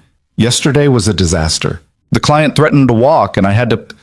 It's fine, Ethan interrupted, but his voice was tight. We understand. Ethan, talk to me. Not now, Sophie's listening. After Sophie went to bed, later than usual, clingy and uncertain, Madeline called back. Okay, now talk to me. Ethan sat on his balcony in the November cold, watching his breath fog in the air. This is harder than I thought it would be. I know. Sophie asked me today if you were real or if she dreamed you, 7 years old, and she's already doubting what's right in front of her face because it's too good to be true. What did you tell her? That you're real, that you love us, that distance doesn't change that. He paused. But Madeline, I'm starting to wonder if I'm lying to her. Silence. Then quietly. Are you breaking up with me? No. Maybe. I don't know. Ethan rubbed his face. I'm scared. Scared that we're building Sophie up for a fall. Scared that you're going to wake up one day and realize this doesn't fit into your life. Scared that I'm being selfish, letting her love you when I can't promise you'll stay. I'm not going anywhere. You already did. You left, and you'll keep leaving because that's what your life requires.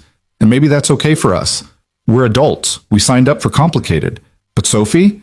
She didn't sign up for this. She just fell in love with you because you pushed her on the swings and listened to her butterfly facts like they mattered. They do matter. She matters. You both matter more than anything. Then prove it. The words came out harsher than he intended. Because right now, you're a voice on a phone and a memory that's getting hazier every day. He heard Madeline's breath hitch. That's not fair. Maybe not, but it's true. Another pause, longer this time. When Madeline spoke again, her voice shook. I have 18 meetings this week, a board presentation on Friday, a client crisis in Portland that needs my physical presence. My partner is furious that I'm distracted. My assistant quit because I snapped at her during a call. I'm sleeping 4 hours a night and forgetting to eat, and I know, I'm failing you both. But I don't know how to fix it. Ethan's anger deflated. I'm not asking you to fix everything. I'm just asking for, something more than this. What if I can't give you more right now? The question hung between them like smoke. Ethan thought about Claire, about how she used to work 60-hour weeks at the hospital and still make it to every one of Sophie's milestones. Exhausted, running on fumes, but present, always present. Then maybe we need to talk about what we're actually doing here, he said quietly. Because I can't keep explaining to my daughter why the woman she loves is too busy to show up. Ethan, please, I need to go. Sophie's calling. Wait. But he hung up, heart pounding, immediately regretting it. His phone buzzed 30 seconds later. A text. I'm sorry. You're right. I'll do better. Then another. I love you. Both of you. That's not nothing. Ethan stared at the messages for a long time before typing back. I know, I love you too. I'm just scared.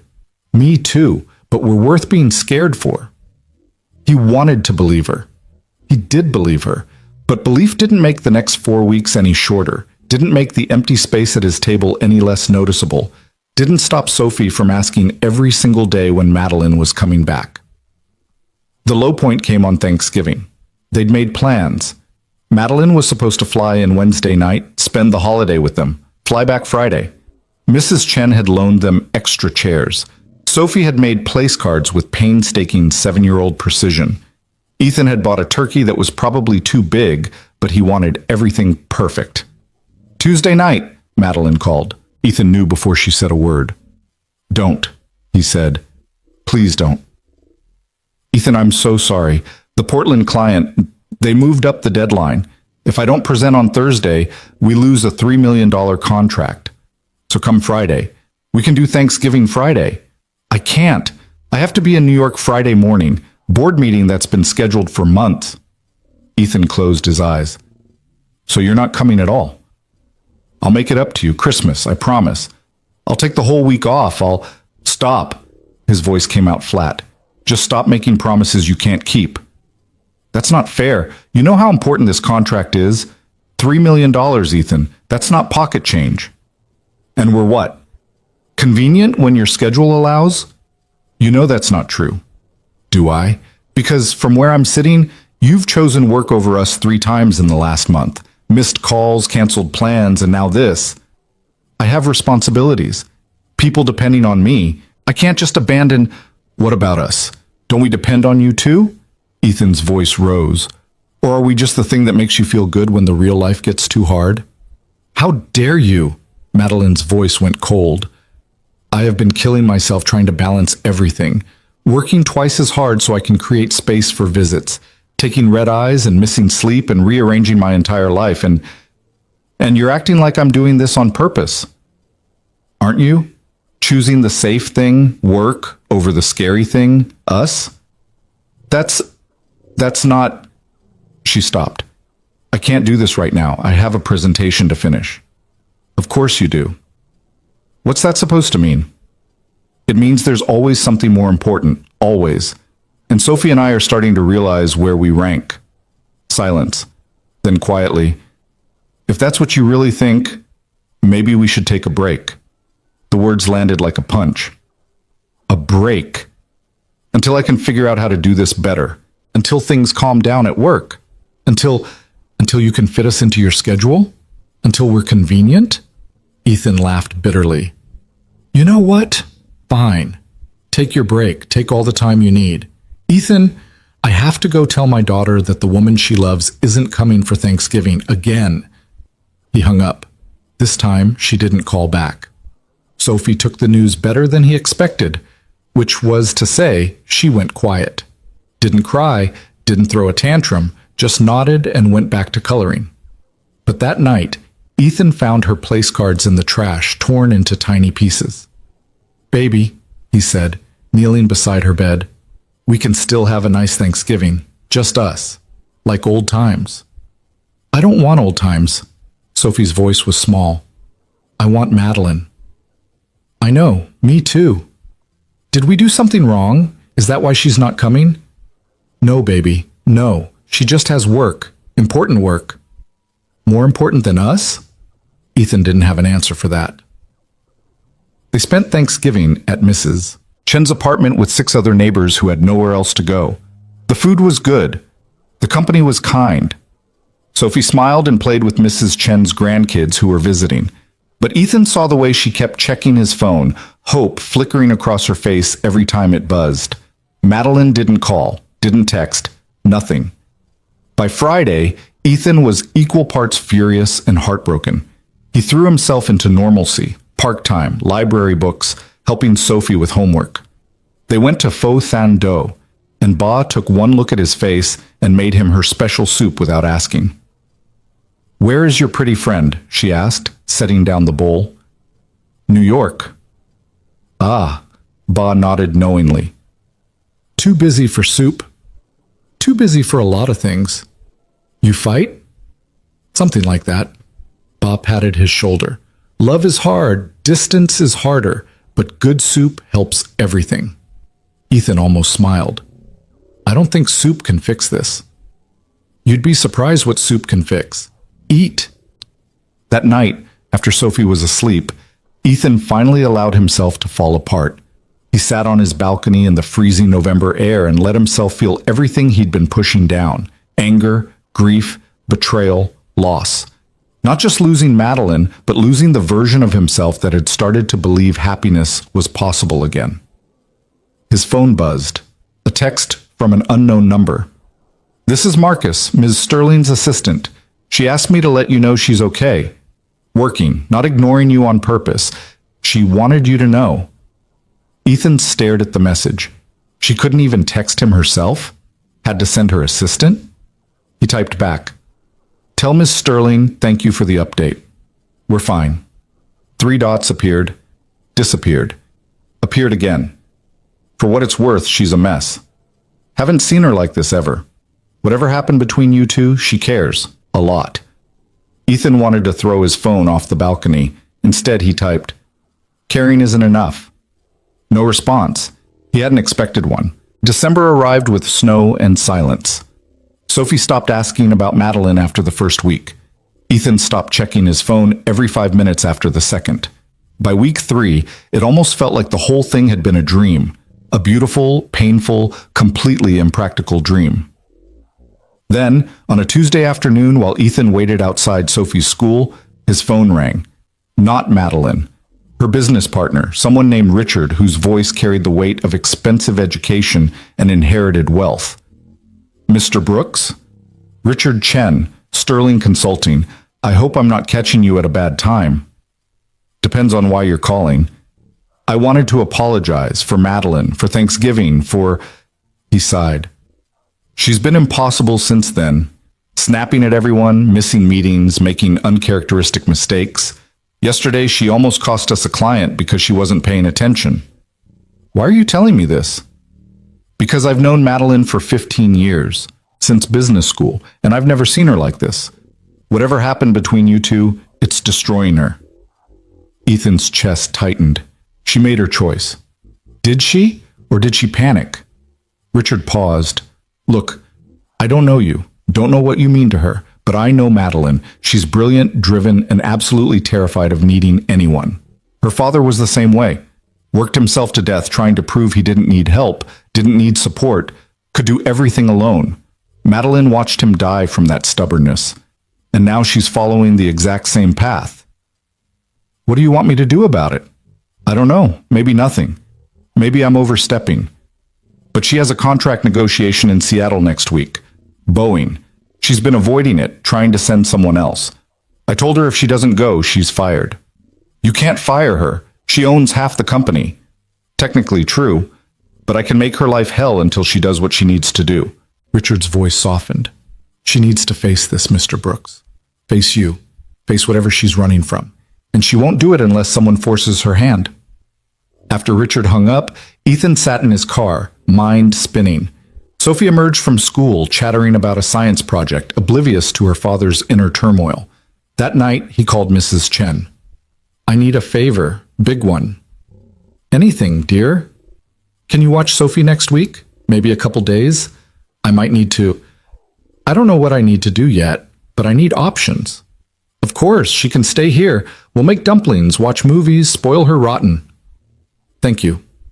After Sophie was asleep, Ethan pulled out his laptop and did something he'd been avoiding. He looked up Madeline Sterling. Really looked. Articles, interviews, profiles. There she was, staring back from a Forbes feature. The woman restructuring corporate America. Sharp, confident, untouchable. Sterling doesn't believe in work-life balance, the article quoted her saying. Balance implies equal weight. My work gets 90%. Personal life gets whatever's left. That's how you succeed. Ethan closed the laptop, stomach churning. Had he been fooling himself, thinking he could be more than whatever's left? His phone buzzed. Finally, after 3 weeks of silence, a text from Madeline. I'm coming to Seattle next week, Boeing contract. I understand if you don't want to see me, but I needed you to know. Ethan stared at the message for a long time. Then he typed, when? Wednesday. Meetings Thursday and Friday, flying back Saturday. We should talk. 3 dots appeared. Disappeared. Appeared again. I'd like that. If you're willing, Thursday night, 8 p.m., I'll pick you up from your hotel. Okay. And Madeline? Yes? Don't make promises you can't keep this time. I won't. The week crawled by. Sophie sensed something was different. Ethan was distracted, quieter than usual. Wednesday evening, as he packed her overnight bag for Mrs. Chen's place, she finally asked, Is Madeline coming back? Ethan zipped the bag slowly. Yeah, baby. She's here for work. Are you going to see her? Tomorrow night. Sophie studied his face with frightening perception. Are you still mad at her? I don't know what I am. Do you still love her? The question was so direct, so Sophie, that Ethan almost laughed. Yeah, I do. Then you should tell her. Mama always said you can't fix things if you don't talk about them. When did you get so wise? I'm 7 3/4. That's almost 8. Thursday arrived cold and clear. Ethan worked his regular driving jobs. A tech exec to the airport, a couple to a restaurant downtown, an elderly woman to a doctor's appointment. Normal life, continuing despite the fact that his heart felt like it might crack open. At 7:30, he pulled up to the Fairmont, the same hotel where he'd picked up Madeline 3 months ago. It felt like a lifetime, like a different person had stood in this exact spot, nervous about a $950 job, with no idea his entire world was about to shift. At exactly 8 p.m., Madeline emerged from the lobby. She looked thinner, more exhausted than he'd ever seen her. Hair pulled back so tight it had to hurt. Suit immaculate, but somehow ill-fitting, like she'd lost weight and hadn't bothered to adjust her wardrobe. She climbed into the passenger seat, front, not back, one small intimacy they'd earned, and for a moment neither of them spoke. Hi, she finally said. Hi. You look good. You look tired. I am tired. She turned to face him fully. I'm exhausted. I'm miserable. And I'm sorry. Sorry for what specifically? For Thanksgiving, for choosing work, for taking a break when what I should have done was fight for us. Her voice shook. For being a coward. Ethan pulled into traffic, needing something to do with his hands. Where do you want to go? Anywhere. Nowhere. I don't care as long as we can talk. He drove to Golden Gardens Park, nearly empty on a December evening. They walked along the beach, feet crunching on sand mixed with frost, the city lights reflecting off the dark water of the Puget Sound. Richard called me, Ethan said. Told me you've been a mess. Madeline laughed bitterly. Richard needs to learn boundaries. He said you're following your father's path, working yourself to death to prove you don't need anyone. maybe I am. Why? She stopped walking, staring out at the water. Because needing people is terrifying. Because everyone I've ever needed has left. My father died. My mother emotionally checked out years before that. The one serious boyfriend I had left me because I was too focused on work. And I told myself it was fine. That I didn't need a partner, didn't need family, didn't need anything except my company and my goals. And then I met you. She turned to face him, eyes bright with unshed tears. And suddenly I wanted everything I'd convinced myself I didn't need. You, Sophie, a life that wasn't just meetings and contracts, and it terrified me. Because what if I wasn't good enough? What if I failed at being a partner, a mother figure, a person who could balance everything? So you sabotaged it. So I sabotaged it, she agreed. Chose work over Thanksgiving because work is safe. Work I know how to do. But loving you, loving Sophie, being vulnerable and present and necessary to someone else's happiness? I don't know how to do that. Ethan shoved his hands in his pockets against the cold. You were doing fine. Until you got scared. I was doing terribly. Missing calls, canceling visits, constantly choosing my company over you. And the worst part? I knew I was doing it. Knew I was hurting you both. But I couldn't stop.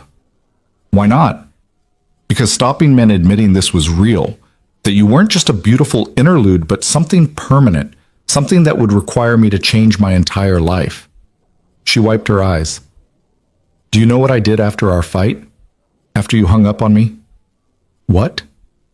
I worked until 4 a.m, answered every email, completed every task, made myself indispensable to 6 different clients, anything to avoid thinking about what I'd just lost. She laughed, hollow and broken. And the next day, Richard found me asleep at my desk and asked me what the hell I was doing, and I couldn't answer him, because I didn't know. They walked in silence for a while, the cold seeping through their coats, turning their breath to fog. Finally, Ethan spoke. I can't do this halfway, Madeline. I can't be the thing you fit in between meetings. Sophie can't be the person you love when it's convenient. We need more than that. I know. Do you? Because you keep saying you know, but your actions say something different. Madeline stopped walking. Then let me show you instead of tell you. How? She pulled out her phone, fingers shaking from cold or nerves or both. After a moment, she turned the screen toward him. An email sent that morning. To Richard Chen. From Madeline Sterling. Restructuring proposal. Richard, I'm stepping down as CEO. Effective January 1st. You've earned it. You've been covering for my failures for months. It's time to make it official. I'll stay on as a senior consultant, work remotely, take only the clients I want. No more 60-hour weeks. No more cross-country flights every week. No more choosing work over life. It's time to find out who I am when I'm not my father's daughter. Ethan stared at the email, then at Madeline. You're serious? Completely. Richard's response is on the next page. He said it's about damn time and also that I'm still required to attend quarterly board meetings. But your company, your father's legacy, will survive without me running it into the ground trying to prove I'm worthy of his memory. She took Ethan's hands. I've been thinking about what you said, about Sophie asking if you were real, and I realized I've been treating this like a fantasy too. Something beautiful but impossible. But it's not impossible. I just have to choose it. What about New York, your apartment, your life there? I haven't lived in that apartment in any real sense for 2 years. It's a hotel I pay mortgage on. She squeezed his hands. But Seattle. Seattle has you, and Sophie, and Boz Soup, and a life I actually want to be part of. Ethan's heart was hammering. You're moving here? If you'll have me. Not immediately. I need to wrap things up in New York, find a place here, figure out the logistics. But yeah, I'm moving here. That's insane. I know. You're giving up everything. I'm giving up nothing that matters and gaining everything that does. Ethan pulled her close, buried his face in her hair that smelled like her expensive shampoo and airplanes and 3 months of missing her. This is really happening. If you want it, if you're willing to give me another chance. What about work? You'll resent me eventually, resent giving everything up. I'm not giving it up. I'm reshaping it. Remote consulting, flexible schedule, choosing quality clients over quantity. She pulled back to look at him. I'll still work, still be ambitious, but I'll also be present. For you, for Sophie, for us. And if it doesn't work? If you get here and realize you hate Seattle rain and miss New York, and she kissed him, firm, decisive, shutting down his spiral. Then we'll figure it out, together, like people who love each other do. I'm still scared. Me too. But I'm more scared of living the rest of my life wondering what could have been if I'd been brave enough to try. They stood on the beach as the wind picked up, holding each other against the cold and the fear and the impossible hope that maybe, just maybe, this could actually work. When? Ethan asked. When would you move? February, maybe March. I need to train Richard properly, hand off my clients, pack up my life. Is that too long? It's long enough to make sure, to know you're not making a mistake. I'm not, but I understand if you need the time to believe that. They walked back to the car, hands linked, and Ethan felt something shift. Not fixed, nothing was fixed yet, but possible. Like a door that had been slammed shut was creaking open again. I should tell you something, he said as they climbed into the car. Sophie stopped asking about you after the second week. Stopped talking about you at all, actually. She's protecting herself. Madeline's face crumpled. I know. I did that. If you're serious about this, about us, you need to prove it to her, not me. Her. How? Show up, consistently, even when it's hard, especially when it's hard. He started the engine. And maybe start now. She's at Mrs. Chen's place. We could stop by if you want. It's 9:30. She's probably asleep. Probably. But maybe seeing you when she wakes up tomorrow morning would mean something. Madeline wiped her eyes. You'd let me do that? After everything? I'm not letting you do anything. I'm giving you the chance to show up. What you do with it is up to you. They drove to Mrs. Chen's apartment in silence. When they arrived, Mrs. Chen opened the door in her bathrobe, took one look at Madeline's tear-stained face, and pulled her into a hug without a word. She's asleep, Mrs. Chen whispered. But you can see her if you're quiet. Madeline followed Ethan to the guest bedroom where Sophie was curled up with Mr. Whiskers, one hand tucked under her cheek. Madeline knelt beside the bed, watching her breathe, and something in her face broke and reformed all at once. I'm so sorry, she whispered. I'm so sorry. Sophie stirred, eyes opening slowly. For a moment, she just stared, like she was seeing a ghost, something impossible made real. Then her face crumpled and she launched herself at Madeline, nearly knocking her over. You came back, Sophie sobbed into Madeline's shoulder. I thought you forgot about us. Never. I could never forget about you. Madeline held her tight, rocking slightly. I'm sorry I wasn't here for Thanksgiving. I'm sorry I hurt you. I'm going to do better. I promise. Don't promise if you can't keep it, Sophie said, echoing Ethan's words. Then I won't promise. I'll just show you, every day, starting now. Sophie pulled back, wiping her eyes. Are you staying? For real this time? Madeline looked at Ethan, who nodded. I'm moving here, to Seattle. It's going to take a couple of months, but yeah, I'm staying. Really? Really? Sophie threw her arms around Madeline again, and Ethan watched them, his daughter and the woman he loved clinging to each other like lifelines, and felt hope bloom in his chest for the first time in 3 weeks.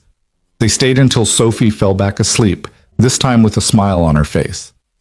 Madeline didn't want to leave, kept finding excuses to stay just a few more minutes, until finally Ethan gently pulled her away. Outside in the hall, Madeline leaned against the wall and slid down to sit on the floor. I can't believe how close I came to losing that. Ethan sat beside her. But you didn't. Only because you let me back in. Why? After how badly I screwed up? Because I love you, and because everyone deserves a second chance to get it right. I won't mess this up again. You might, probably will, honestly, but that's okay as long as you keep showing up to fix it. They sat in Mrs. Chen's hallway until midnight, making plans and promises and slowly rebuilding what fear had nearly destroyed. And when Ethan finally drove Madeline back to her hotel, he kissed her goodnight with the certainty that this time, they were going to make it work. The morning after their reconciliation, Ethan woke to 17 text messages from Madeline. They'd started at 3 a.m. New York time. Apparently, she'd flown back on a red-eye after her Friday meetings and chronicled her inability to sleep, her racing thoughts, her desperate need to make sure the previous night had been real and not some exhaustion-induced hallucination. I'm really doing this, right? Moving to Seattle? Restructuring my entire life? Please tell me I didn't dream that conversation on the beach. Sophie hugged me. She actually hugged me. I can still feel it. Is it insane that I'm already looking at apartments online? Found one in Ballard, 2 bedrooms. Walking distance from your place. Too soon to mention? Probably too soon. Deleting that message from my brain, except I already sent it, so never mind. I should let you sleep. Sorry for the novel. Not sorry. I'm happy. Terrifyingly happy. Okay, now I'll let you sleep. One more thing. I love you. Okay, that's really it. Sophie, too. Tell her I love her. Now I'm done. Maybe. The last message had come at 6 a.m. Pacific just an hour ago. Call me when you wake up? Please? Ethan smiled, chest warm despite the December cold seeping through his bedroom window. He called immediately. Madeline answered on the first ring, breathless. Hi, you're awake. I didn't wake you, did I? The texts were supposed to be for later, when you actually woke up naturally, but I kept thinking of things and... Madeline, breathe. She laughed, shaky and genuine. I'm nervous. Is that stupid? We already did the hard part. We already said everything. But now it's morning and real, and I'm terrified I'm going to mess it up again. You're not going to mess it up. How do you know? Because you're already thinking about it, already worried. The Madeline who messed up wouldn't have sent 17 text messages at 3 in the morning. She would have just assumed everything was fine and gone back to work. 17? Oh no, that's excessive, isn't it? It's perfect. Silence, then quietly, I looked at 12 apartments last night, made a spreadsheet comparing neighborhoods, commute times, school districts. Then I realized I was planning my life around Sophie's school district, and I just sat there, staring at my computer, realizing this is real. Having second thoughts? Not even one. More like first thoughts? I've never done this before. Never planned my life around other people. Never wanted to. Her voice softened. It's scary and wonderful, and I have no idea what I'm doing. Welcome to parenting. That feeling never goes away. Great, comforting. Ethan climbed out of bed, padding to the kitchen to start coffee. When are you coming back? To Seattle, I mean. I'm in New York now. Have to be here for the next 3 weeks. Year-end closings, client handoffs, training. Richard to actually run things without me undermining him. She paused. But I was thinking, Christmas week? I could take the whole week off. Spend it with you and Sophie, if that's okay.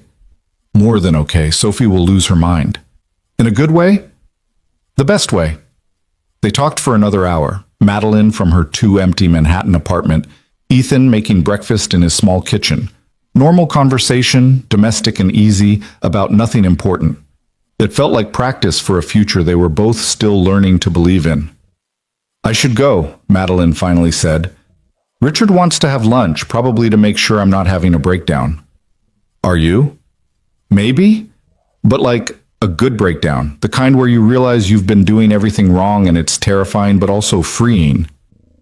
Those are the best kind. After they hung up, Ethan went to collect Sophie from Mrs. Chen's apartment. She was already awake, sitting at the kitchen table with a half-eaten bowl of congee, drawing another butterfly with fierce concentration. Daddy! She launched herself at him. Madeline was here last night. I didn't dream it, right? You didn't dream it, baby. Is she coming back? Really coming back? Ethan knelt to Sophie's level. She's moving here. To Seattle. It's going to take a few months, but yeah, she's really coming back. Sophie's eyes went wide. To live here? Forever? Well, not in our apartment. She'll have her own place. But close by. Close enough to see all the time. Can she come for Christmas? She's planning on it.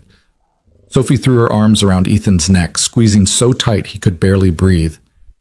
I knew it. I knew she'd come back. I told Mr. Whiskers and he didn't believe me, but I knew. Mrs. Chen watched from the stove, smiling. That girl is good for you, both of you. Don't let her get away again. I don't plan to. The 3 weeks until Christmas crawled by like molasses in January, but this time the waiting felt different. Not like absence, but like anticipation. Madeline called every night, earlier now, at 7 instead of 8, so she could talk to Sophie before bedtime and still have hours with Ethan afterward. She sent pictures of her apartment hunting progress, asked Sophie's opinion on paint colors, consulted Ethan about neighborhoods and commute times. There's one in Fremont, she said during a video call. 2 bedrooms, updated kitchen, and it has this little balcony that overlooks the canal, but it's further from your place, 20 minutes instead of 10. Get the place you love, Ethan said. We'll make the distance work. But what if Sophie needs something and I'm 20 minutes away instead of 10? Then you'll get there in 20 minutes instead of 10. Madeline, you're allowed to have a place you actually like. I like being close to you more. Sophie, listening from her pillow fort in the living room, piped up. Get the one with the balcony. You can see boats from balconies. Boats are cool. Madeline laughed. Boats are cool. Okay, balcony apartment it is. She signed the lease 2 days later, a virtual signing that required her to FaceTime Ethan so he could watch her shaking hands as she signed away her New York security deposit for a Seattle future she was still learning to trust. It's real now, she whispered, staring at the signed documents. It was real before. But now it's official. I have a Seattle address, a place to live, a home. Not quite a home yet. That takes time. Will you help me? Make it feel like home? Her eyes were bright with unshed tears. I don't know how to do this. My New York apartment is just furniture and artwork and nothing that matters. I want this one to be different. We'll figure it out together. Sophie poked her head into frame. Can I help pick curtains? I'm really good at curtains. You've never picked curtains in your life, Ethan said. But I would be good at it. I have vision. Madeline was laughing now, the tears spilling over. I would love your help with curtains, Sophie. And maybe a butterfly garden on the balcony? For spring? Absolutely, a butterfly garden. December 23rd arrived cold and bright. Ethan and Sophie left for the airport at 4 p.m., Sophie bouncing in her car seat like she'd forgotten how to sit still. She'd dressed herself in her yellow dress, the one Claire had bought, the one she'd hemmed twice, the one that meant something, and insisted on bringing Mr. Whiskers for moral support. What if she changed her mind? Sophie asked as they parked. What if she's not on the plane? She'll be there. But what if Sophie, breathe. She'll be there. They waited at arrivals, Sophie clutching Ethan's hand, eyes locked on the automatic doors. Every person who emerged made her tense with hope, then deflate with disappointment. 10 minutes passed. 15. Maybe her flight was delayed, Sophie whispered. Then the doors opened and Madeline walked through. Not in her business suit, but in jeans and a sweater, hair loose around her shoulders, carrying a small suitcase and the biggest smile Ethan had ever seen. Sophie screamed, and ran. Madeline dropped her suitcase and caught her, spinning her around, both of them laughing and crying simultaneously. You came, Sophie sobbed into Madeline's shoulder. You really came. I promised, didn't I? You're staying the whole week? The whole week. And then I'm coming back in February. And then I'm never leaving again. Ethan watched them, heart so full it hurt. When Madeline finally set Sophie down and looked at him, her eyes said everything her mouth couldn't form into words. He closed the distance between them and kissed her, soft, careful, aware of Sophie watching but unable to stop himself. Madeline kissed him back, one hand tangling in his hair, the other still holding Sophie's small fingers. Welcome home, Ethan whispered against her lips. I'm not home yet. Still have to move, remember? You're home enough. They drove back to Ballard through light December snow, Sophie chattering about all her Christmas plans. They'd made cookies, 73 of them, various shapes and sizes, most slightly burned. They'd picked out a tree, small, Charlie Brown-esque, but Sophie had insisted it was perfect. They'd wrapped presents. Sophie's wrapping job looked like a tornado had hit a paper factory, but she was proud. And we got you a present, Sophie announced, but you can't open it until Christmas. Those are the rules. I got you presents too, Madeline said, but same rules. Did you get Daddy a present? I did. Sophie grinned. Is it mushy? Adult presents are always mushy. Maybe a little mushy. Gross, but okay. The apartment looked different with Madeline in it. Smaller, warmer, more complete. She set down her suitcase and just stood in the living room, taking it all in. The Charlie Brown tree with its crooked star. The 73 cookies arranged on every available surface. Sophie's artwork covering the refrigerator. The photo of Claire still on the mantel, smiling her eternal smile. It's perfect, Madeline said quietly. It's chaos, Ethan corrected. Perfectly chaotic, the best kind. That night, after Sophie finally went to bed, an hour later than usual because she kept finding excuses to come back out and check that Madeline was still there, Ethan and Madeline sat on the couch with mugs of tea, not quite touching but close enough to feel each other's warmth. I have something to tell you, Madeline said. About work. Ethan's stomach dropped. You're not stepping down. No, I'm still stepping down, but Richard and I worked out a different arrangement. She turned to face him. I'm keeping 3 clients, just 3. All remote work except for quarterly in-person meetings. It's about 20 hours a week instead of 80. And you're okay with that? I'm terrified of it. What if I'm not enough with just 20 hours? What if I'm only valuable when I'm indispensable? She set down her tea with shaking hands, but I'm also excited. For the first time in my life, I'll have time for you, for Sophie, for figuring out who I am when I'm not working. What if you hate it? Then I'll adjust, add more clients, find a balance that works. She took his hand, but I have to try. I can't keep living like my father did, working until there's nothing left. Ethan squeezed her hand. Your father would be proud of you for choosing differently. Would he? Or would he think I'm weak for giving up? He'd think you're brave for choosing life. Madeline leaned against him, head on his shoulder. I called my mother yesterday, told her about the move, about you and Sophie, about everything. How'd that go? She cried, said she thought she'd lost me the same way she lost my father, to work, to ambition, to the belief that nothing matters except legacy. Madeline's voice shook. She asked if she could meet you, both of you. Maybe come visit in the spring. Of course she can. Really? You'd be okay with that? Madeline, she's your mother. Of course I'd be okay with it. They sat in comfortable silence for a while, watching the snow fall past the window, the city lights reflecting off the white streets. Finally, Madeline spoke again. Can I ask you something? About Claire? Ethan tensed slightly. Sure. Does it bother you that I'm here, that we're doing this? What do you mean? I mean, I'm sitting in the home you built with her daughter, looking at her picture on the mantel. Am I intruding on something I shouldn't be? Ethan was quiet for a long moment, choosing his words carefully. The first year after Claire died, I couldn't look at her pictures, covered them all up because it hurt too much. Sophie would sneak into my room and uncover them when I wasn't looking, like she was afraid I'd forget. Did you want to forget? Sometimes, but mostly I just wanted the pain to stop. He took a breath. About 6 months in, Sophie asked me if Mama would be mad that we were laughing again. She'd made a joke, I can't even remember what it was, and I'd laughed, and then she got this terrified look on her face, like she'd done something wrong. What did you tell her? That Mama would be furious if we stopped laughing, that Claire fought so hard to stay alive precisely so we could keep living, keep finding joy, keep being a family, even if it looked different than before. He turned to face Madeline fully. You're not intruding. You're honoring what Claire wanted for us. For Sophie to have a mother figure, for me to have a partner, for our family to grow instead of just surviving. Madeline's tears spilled over. I want to be worthy of that. You already are. How can you know? Because you're here. Because you gave up everything safe to take a chance on us. Because Sophie loves you and kids have perfect instincts about these things. He wiped her tears with his thumb. Because I love you, and I trust my instincts too. She kissed him then, desperate, grateful, promising everything she couldn't yet put into words. When they finally pulled apart, she was smiling through her tears. I have something for you, she said.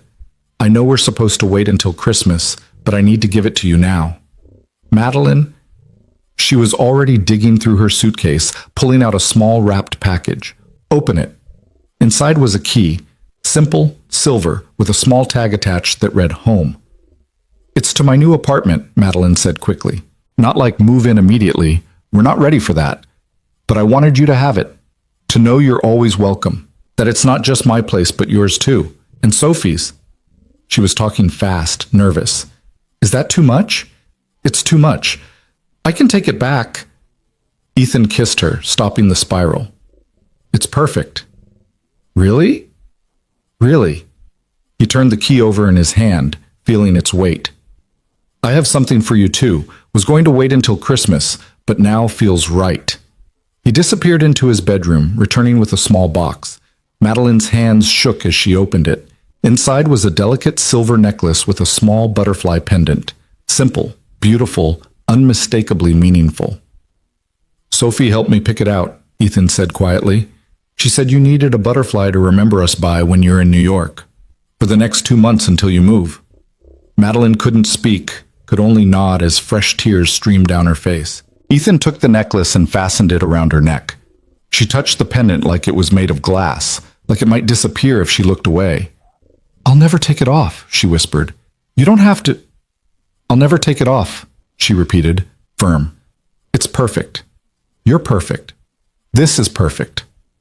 We're far from perfect. Perfectly imperfect, then. Christmas Eve morning arrived with Sophie jumping on Ethan's bed at 6 a.m., despite strict instructions that 7 was the earliest acceptable wake-up time. Madeline, who'd fallen asleep on the couch and migrated to the guest room around 2 a.m., emerged bleary-eyed and smiling. Is it Christmas yet? Sophie demanded. Not for another day, Ethan groaned, but we have so much to do. We have to make pancakes and go ice skating and look at lights and make more cookies because I ate 7 of them last night. And Sophie breathed. They spent the day doing everything on Sophie's elaborate list. Ice skating at Seattle Center, where Madeline fell approximately 12 times and laughed every single time. Looking at Christmas lights in the botanical garden, Sophie running ahead while Madeline and Ethan walked hand in hand behind her, making cookies. This batch only slightly less burned than the previous attempt. That evening, they went to Fotando. Ba took one look at the 3 of them together and started crying.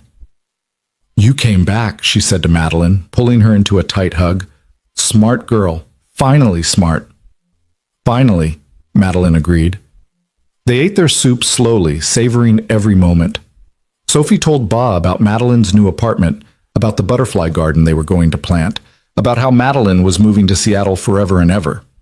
Forever is long time, Ba said, but she was smiling. I know, Madeline replied, catching Ethan's eye. I'm counting on it. Christmas morning arrived with Sophie's shriek of joy at 7 a.m. exactly. She'd been watching the clock, waiting for acceptable wake-up time. Presents were opened in a flurry of paper and excitement. Sophie got books about butterflies, art supplies, and a telescope for stargazing. Ethan got a new watch from Madeline, simple, elegant, with an inscription on the back that read, All the Time in the World. When it was Madeline's turn, Sophie thrust a poorly wrapped package at her. This one's for me. I made it myself. Well, mostly myself. Daddy helped with the hard parts. Inside was a painting, Sophie's best work, painstaking and detailed. It showed 3 figures on a beach, a man, a woman, and a small girl. They were holding hands, watching the sunset, and in the sky above them flew a dozen butterflies in various colors. That's us, Sophie explained unnecessarily. At Golden Gardens, where you and Daddy talked. I added the butterflies because butterflies mean transformation and becoming new, and I thought that fit. Madeline couldn't speak, could barely breathe. She pulled Sophie into her lap and held her tight, tears streaming down her face. Do you like it? Sophie asked, worried. I love it. It's the most beautiful thing anyone's ever given me. Really? More beautiful than jewelry? More beautiful than anything, Sophie beamed, then scrambled off Madeline's lap. Okay, now you have to open Daddy's present because I helped with that too, and it's really good. Ethan handed her a small envelope, suddenly nervous. It's not much, just, well, you'll see. Inside was a photograph. Ethan and Sophie at the park, taken the day Madeline had pushed Sophie on the swings. But Madeline was in the photo too, captured in profile, head thrown back, laughing with pure joy. Ethan had somehow gotten all three of them in one frame. I asked Mrs. Chen to take it, he explained. That day at the park, I wanted to remember what you looked like when you let your guard down. When you were just happy. Below the photo was a handwritten note in Ethan's careful script. This is what home looks like. Welcome.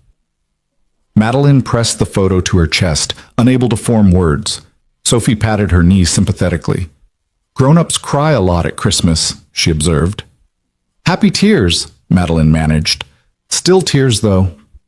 They spent the rest of Christmas Day in gentle chaos, a walk through the snowy park, hot chocolate that Sophie insisted needed 17 marshmallows, a movie marathon that turned into Sophie falling asleep on Madeline's lap halfway through the second film. I don't want to move, Madeline whispered, looking down at Sophie's sleeping face. She's perfect like this.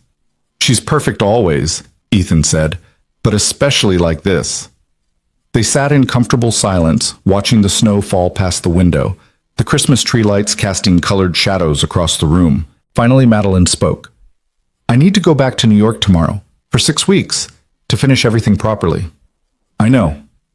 But this time it's different. How? This time I'm not leaving. I'm just going to pack up a life I don't want anymore so I can come home to the one I do want.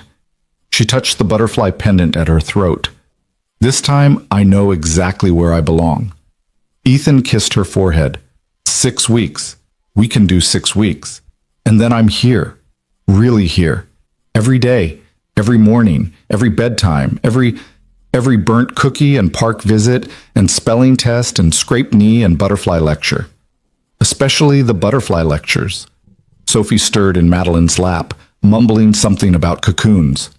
Ethan carefully scooped her up and carried her to bed, Madeline following behind. They stood in Sophie's doorway, watching her settle back into sleep, and Ethan felt something click into place. The missing piece he'd been feeling for 3 years wasn't missing anymore. It was right here, standing beside him, watching his daughter sleep with the kind of love that couldn't be faked. Thank you, Madeline whispered. For what? For letting me in, for giving me a second chance, for trusting me with her. Thank you for showing up. They stood there for a long time, neither wanting to move, neither wanting the moment to end. Finally, reluctantly, they returned to the living room. Tell me about New York, Ethan said. What's left to do before you can leave? Madeline settled onto the couch, and for the next hour she walked him through her exit strategy. Client handoffs, apartment packing, furniture decisions, the logistics of relocating a life across the country. Some of it was practical. Some of it was emotional. All of it was necessary. My mother wants to help, she said, with the packing. Says it'll give us time together. That's good, right? Terrifying. We haven't spent more than 2 hours together in years. She laughed nervously. What if we have nothing to talk about? Talk about Sophie. Show her the painting. Tell her about the butterfly garden. You make it sound simple. It is simple. You're just overthinking it. I overthink everything. I've noticed. She threw a couch pillow at him. He caught it, grinning, and the lightness of the moment felt like breathing after being underwater too long. That night, after they'd finally convinced themselves that staying up until 2 a.m. talking was probably a bad idea given Madeline's early flight, Ethan walked her to the guest room. They stood in the doorway, neither wanting to separate. 6 weeks, Madeline said. 6 weeks, Ethan agreed. Call me every day? Every day. And FaceTime so I can see Sophie? Every night, 8 p.m. I'll be back before you know it. I'll know it, but I'll survive it. She kissed him goodnight, long, sweet, promising everything the next 6 weeks would test. When she finally pulled away, her eyes were bright. I love you, she said. Both of you. My whole heart. We love you too. Get some sleep. You too. Neither of them slept much. Ethan lay in his bed, listening to the apartment settle, thinking about the next 6 weeks, about Madeline packing up her New York life, about Sophie's reaction when Madeline left in the morning, about the future that felt both terrifyingly close and impossibly far away. In the guest room, Madeline stared at the ceiling, touching her butterfly necklace, repeating to herself that this was real, that she was doing this, that in 6 weeks she'd be back in Seattle not as a visitor, but as a resident, as family. Morning came too quickly. Madeline's flight was at 9 a.m., which meant leaving by 6:30. Sophie woke up at 6, sensing something was wrong before anyone said a word. "You're leaving," she said, standing in Madeline's doorway. "Just for a little while." "How long?" 6 weeks.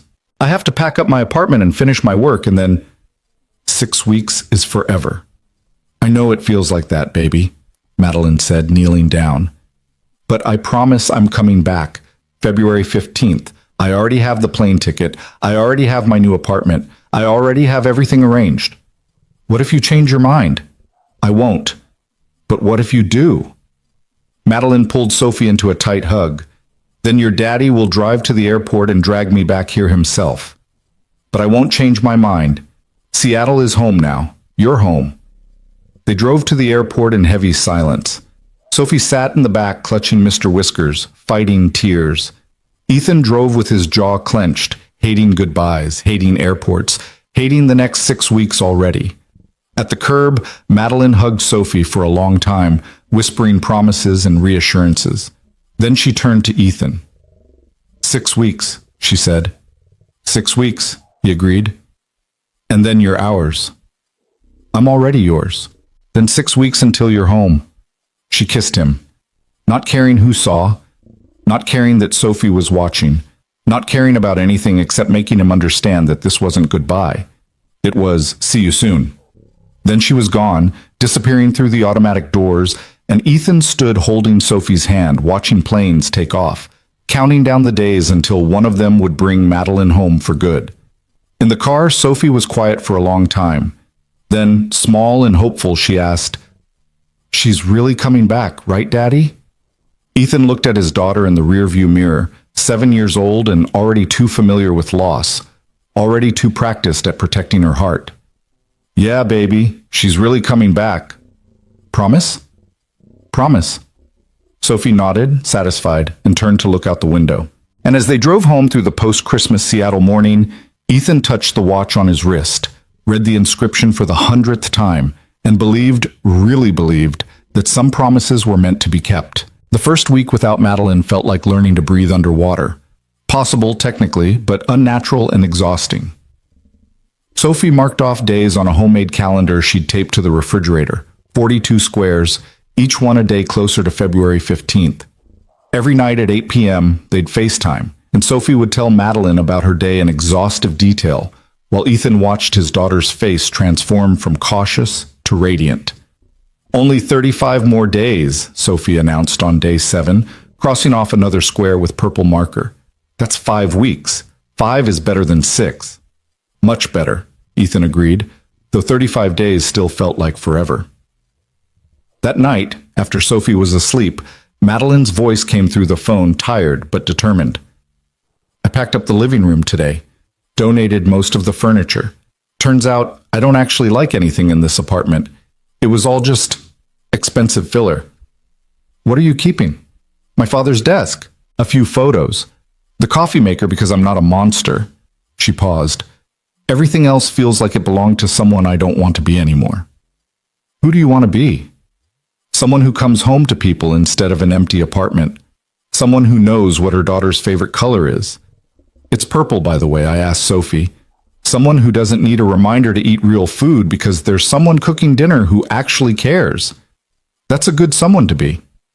"I'm terrified I'll mess it up." "You will mess it up. Everyone does. But you'll also figure it out." Madeline laughed softly. "You're very bad at reassurance." "I'm very good at honesty. There's a difference." By week 2, a routine had formed. Morning texts from Madeline, usually something about packing progress, or a funny story about her mother's attempts to help. Sophie's evening calls, growing longer each night as her worry receded and excitement built. Late-night conversations between Ethan and Madeline, talking about everything and nothing until one of them fell asleep mid-sentence.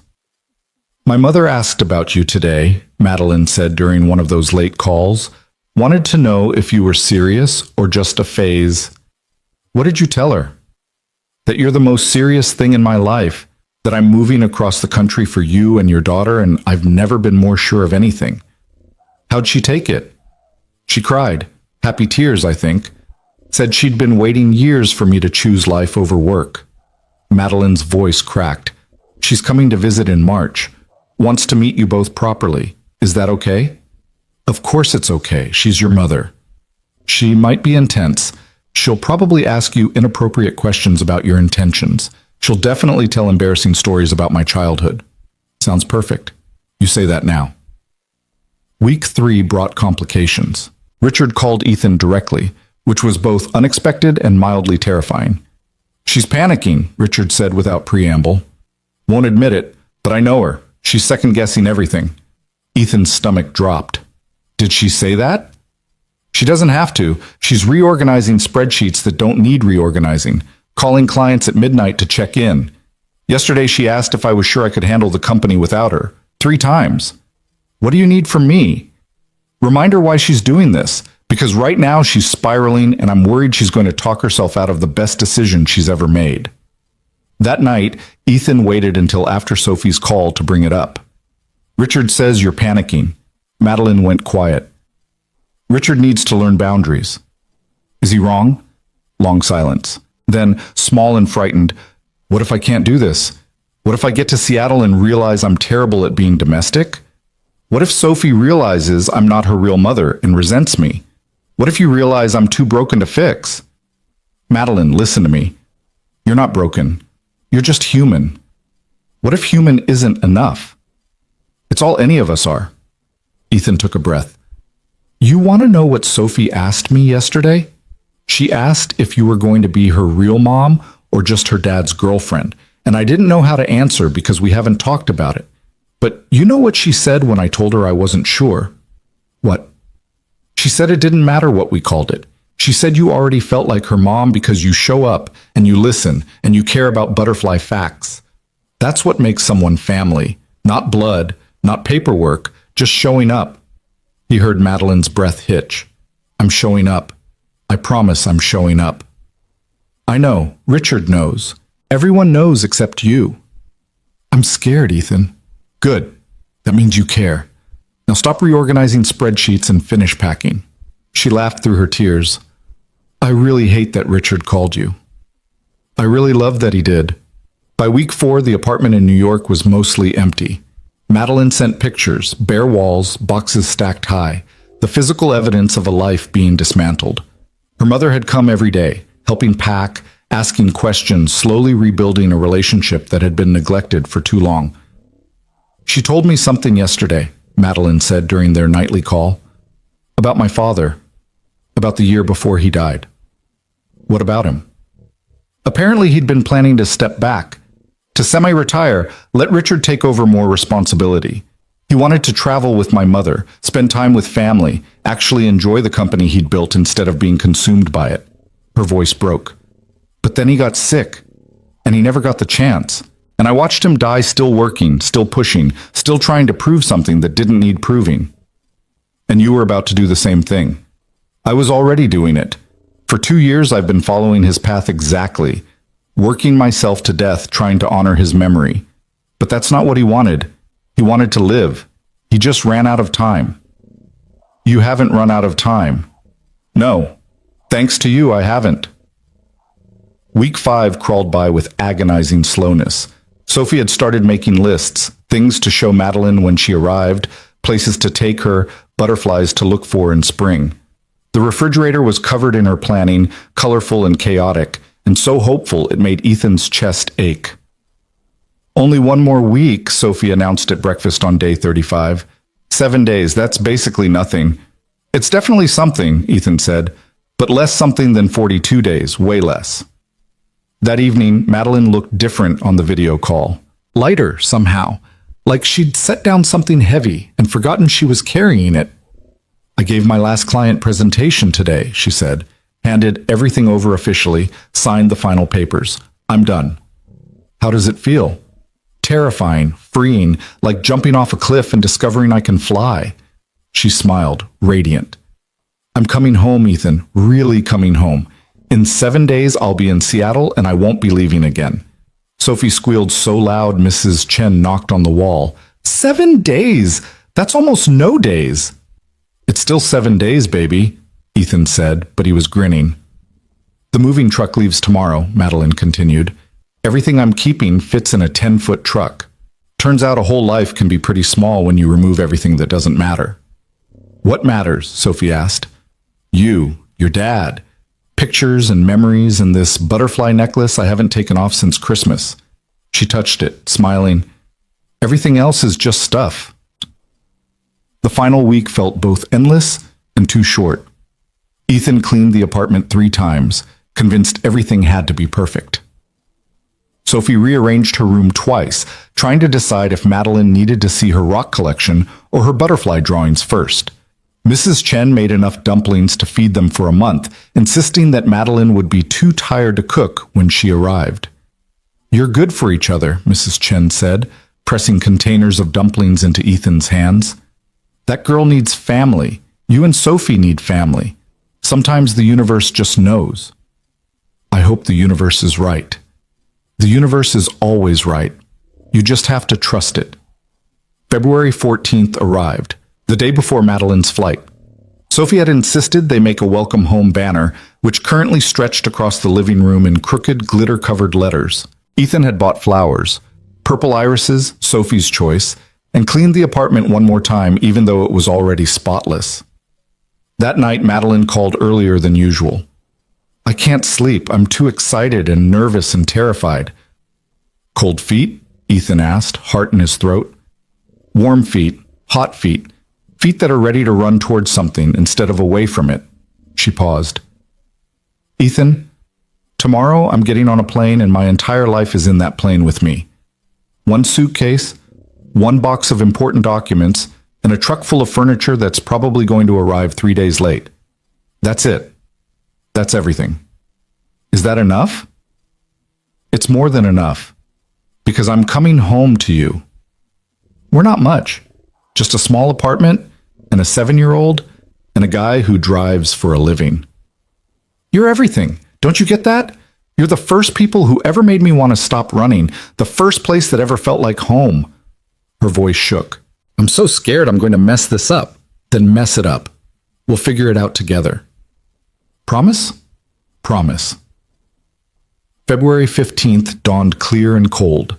Sophie woke Ethan at 5 a.m., 3 hours before acceptable wake-up time, already dressed and clutching Mr. Whiskers. We need to leave now, she announced. Her flight doesn't land until 9:30, baby. But what if there's traffic? What if we're late? What if she thinks we forgot? We're not going to be late. They arrived at the airport at 8:30, an hour early, but Ethan hadn't been able to deny Sophie's pleading. They waited in baggage claim, Sophie holding the banner she'd insisted on bringing, bouncing on her toes with barely contained energy. 9:15, 9:30, 9:45. What if her plane crashed? Sophie whispered, fear creeping into her voice. It didn't crash. Flights are just delayed sometimes. But what if, Sophie, breathe. She's coming. At 9:53, passengers started emerging from the secure area. Sophie gripped the banner tighter, eyes locked on the doorway. Ethan felt his heart hammering, suddenly understanding Sophie's fear. What if something had gone wrong? What if Madeline had changed her mind? What if this was all too good to be true? Then she was there.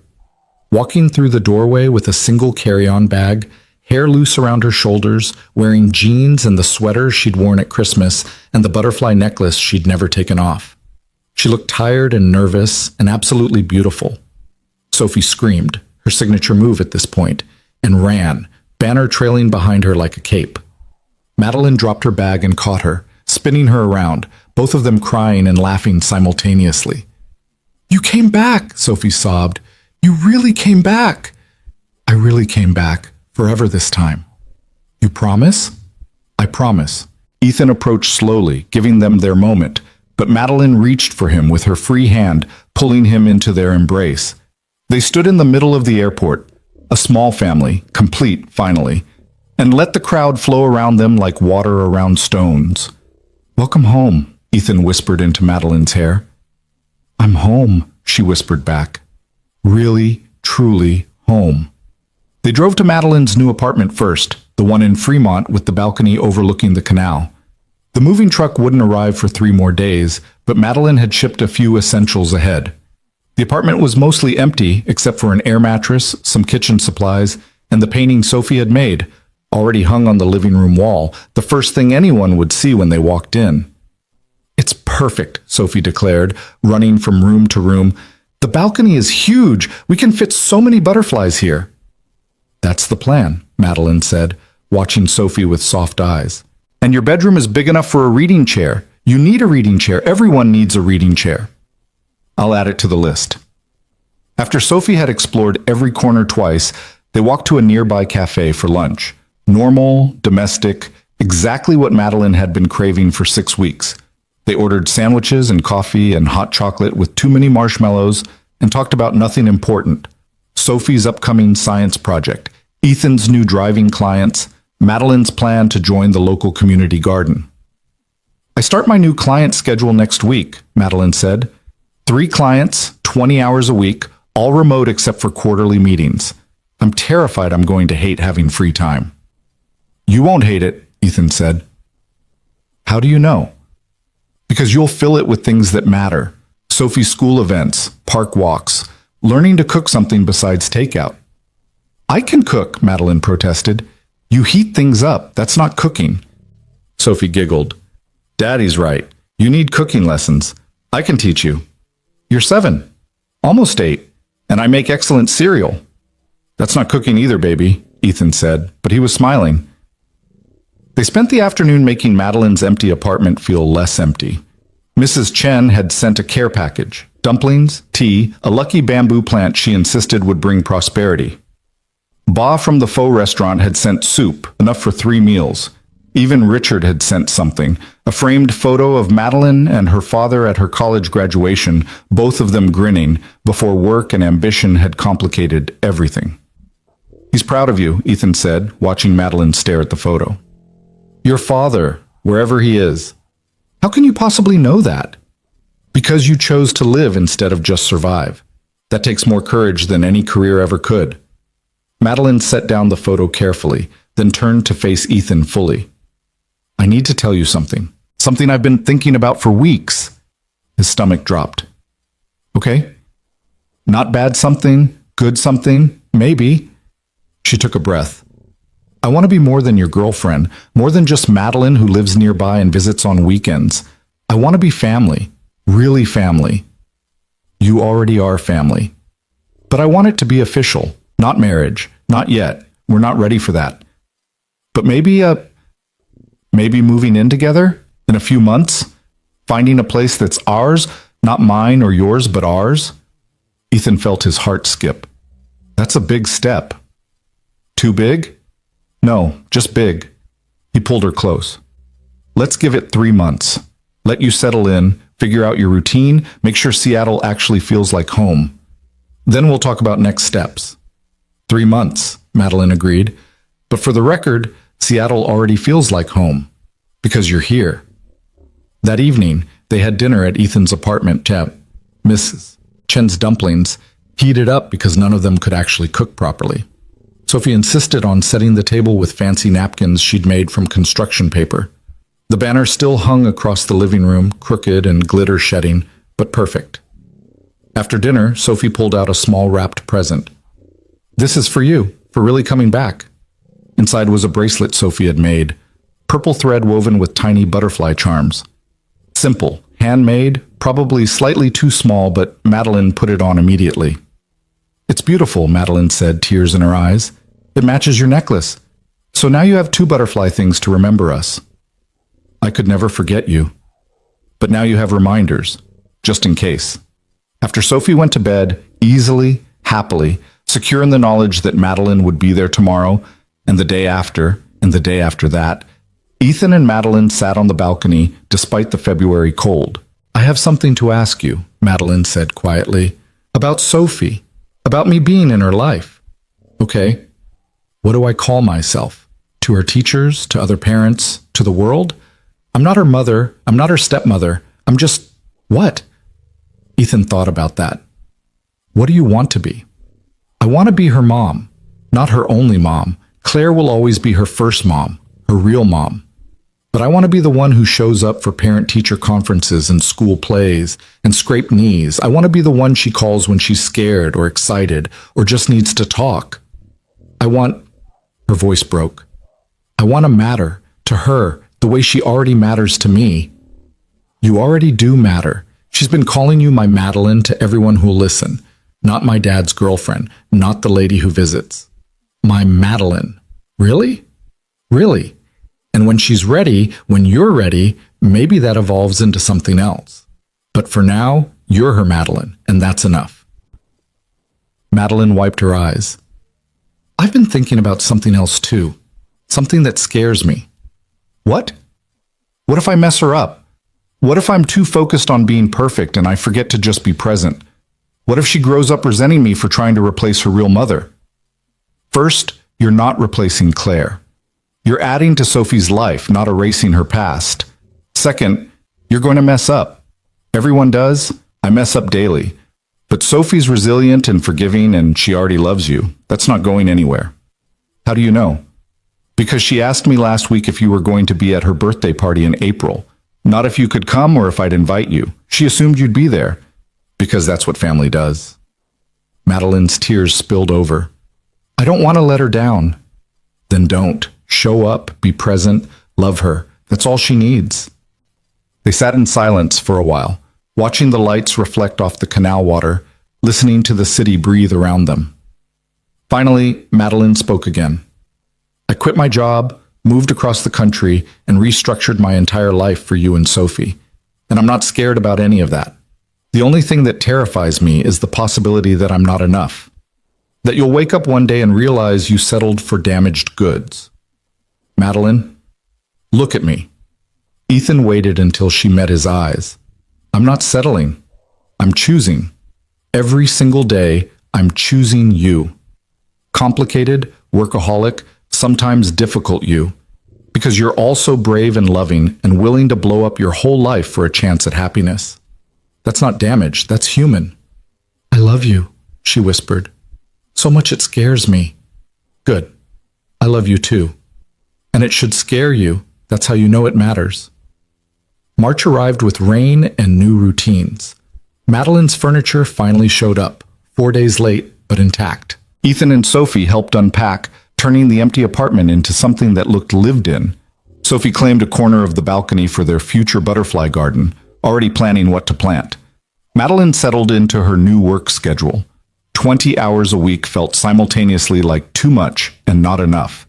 She'd catch herself reaching for her phone to check emails that no longer existed, starting to stress about meetings she no longer had to attend. But then Sophie would call asking for help with homework, or Ethan would text inviting her for lunch, and she'd remember why she'd made this choice. How's the adjustment? Her mother asked during one of their weekly calls. Harder than I expected, easier than I feared. That's adulthood in a nutshell. I miss the work sometimes, the intensity, the feeling of being indispensable. But I don't miss who I was becoming. I don't miss sleeping 4 hours a night and forgetting to eat and measuring my worth in billable hours. Madeline looked around her apartment, Sophie's drawings on the fridge, Ethan's jacket on the back of her chair, signs of life everywhere. This is better. Scarier, but better. Your father would be proud. You keep saying that. Because it's true. He worked himself to death trying to build something that would outlast him. You're choosing to actually live while you can. That takes more courage than any career. By mid-March, the rhythm felt natural. Madeline would work mornings while Sophie was at school. Afternoons were for errands, grocery shopping, learning to cook real food with varying degrees of success. Evenings were for family, sometimes at Ethan's place, sometimes at Madeline's, sometimes at the park, or the aquarium, or Fotendo, where Ba had started setting a permanent spot for Madeline without asking. You're regular now, Ba declared one Friday evening. Family regular, that's best kind. Sophie's 8th birthday arrived in April with typical Seattle weather. Rain in the morning, sun in the afternoon, a rainbow at exactly the right moment. They had the party at Madeline's apartment, the space now full enough to hold Sophie's school friends and their chaos. Madeline had stressed for a week about party planning, consulting Pinterest and parenting blogs, and texting Ethan approximately 47 questions about 8-year-old preferences. "You're overthinking this," Ethan had said the night before. "I've never thrown a kid's birthday party. What if I mess it up?" "Then Sophie will still have a good time because she's 8 and easily entertained by pizza and cake." The party was chaotic and perfect. Sophie and her friends ran wild on the balcony, played games Madeline had carefully planned, and destroyed a butterfly-shaped cake with gleeful abandon. When it was time for presents, Sophie opened Madeline's gift last. A complete butterfly garden kit, everything needed to raise caterpillars into butterflies. "We can do it together," Madeline said nervously. "On the balcony. Watch them transform." Sophie threw her arms around Madeline's waist. "This is the best present ever. You're the best present ever." After the other kids left and the cleanup was done, Sophie sat on the balcony with Madeline and Ethan, watching the sunset paint the sky in shades of orange and pink. "Can I ask you something?" Sophie said, uncharacteristically hesitant. "Anything," Madeline replied. "Are you going to be my real mom, like, forever?"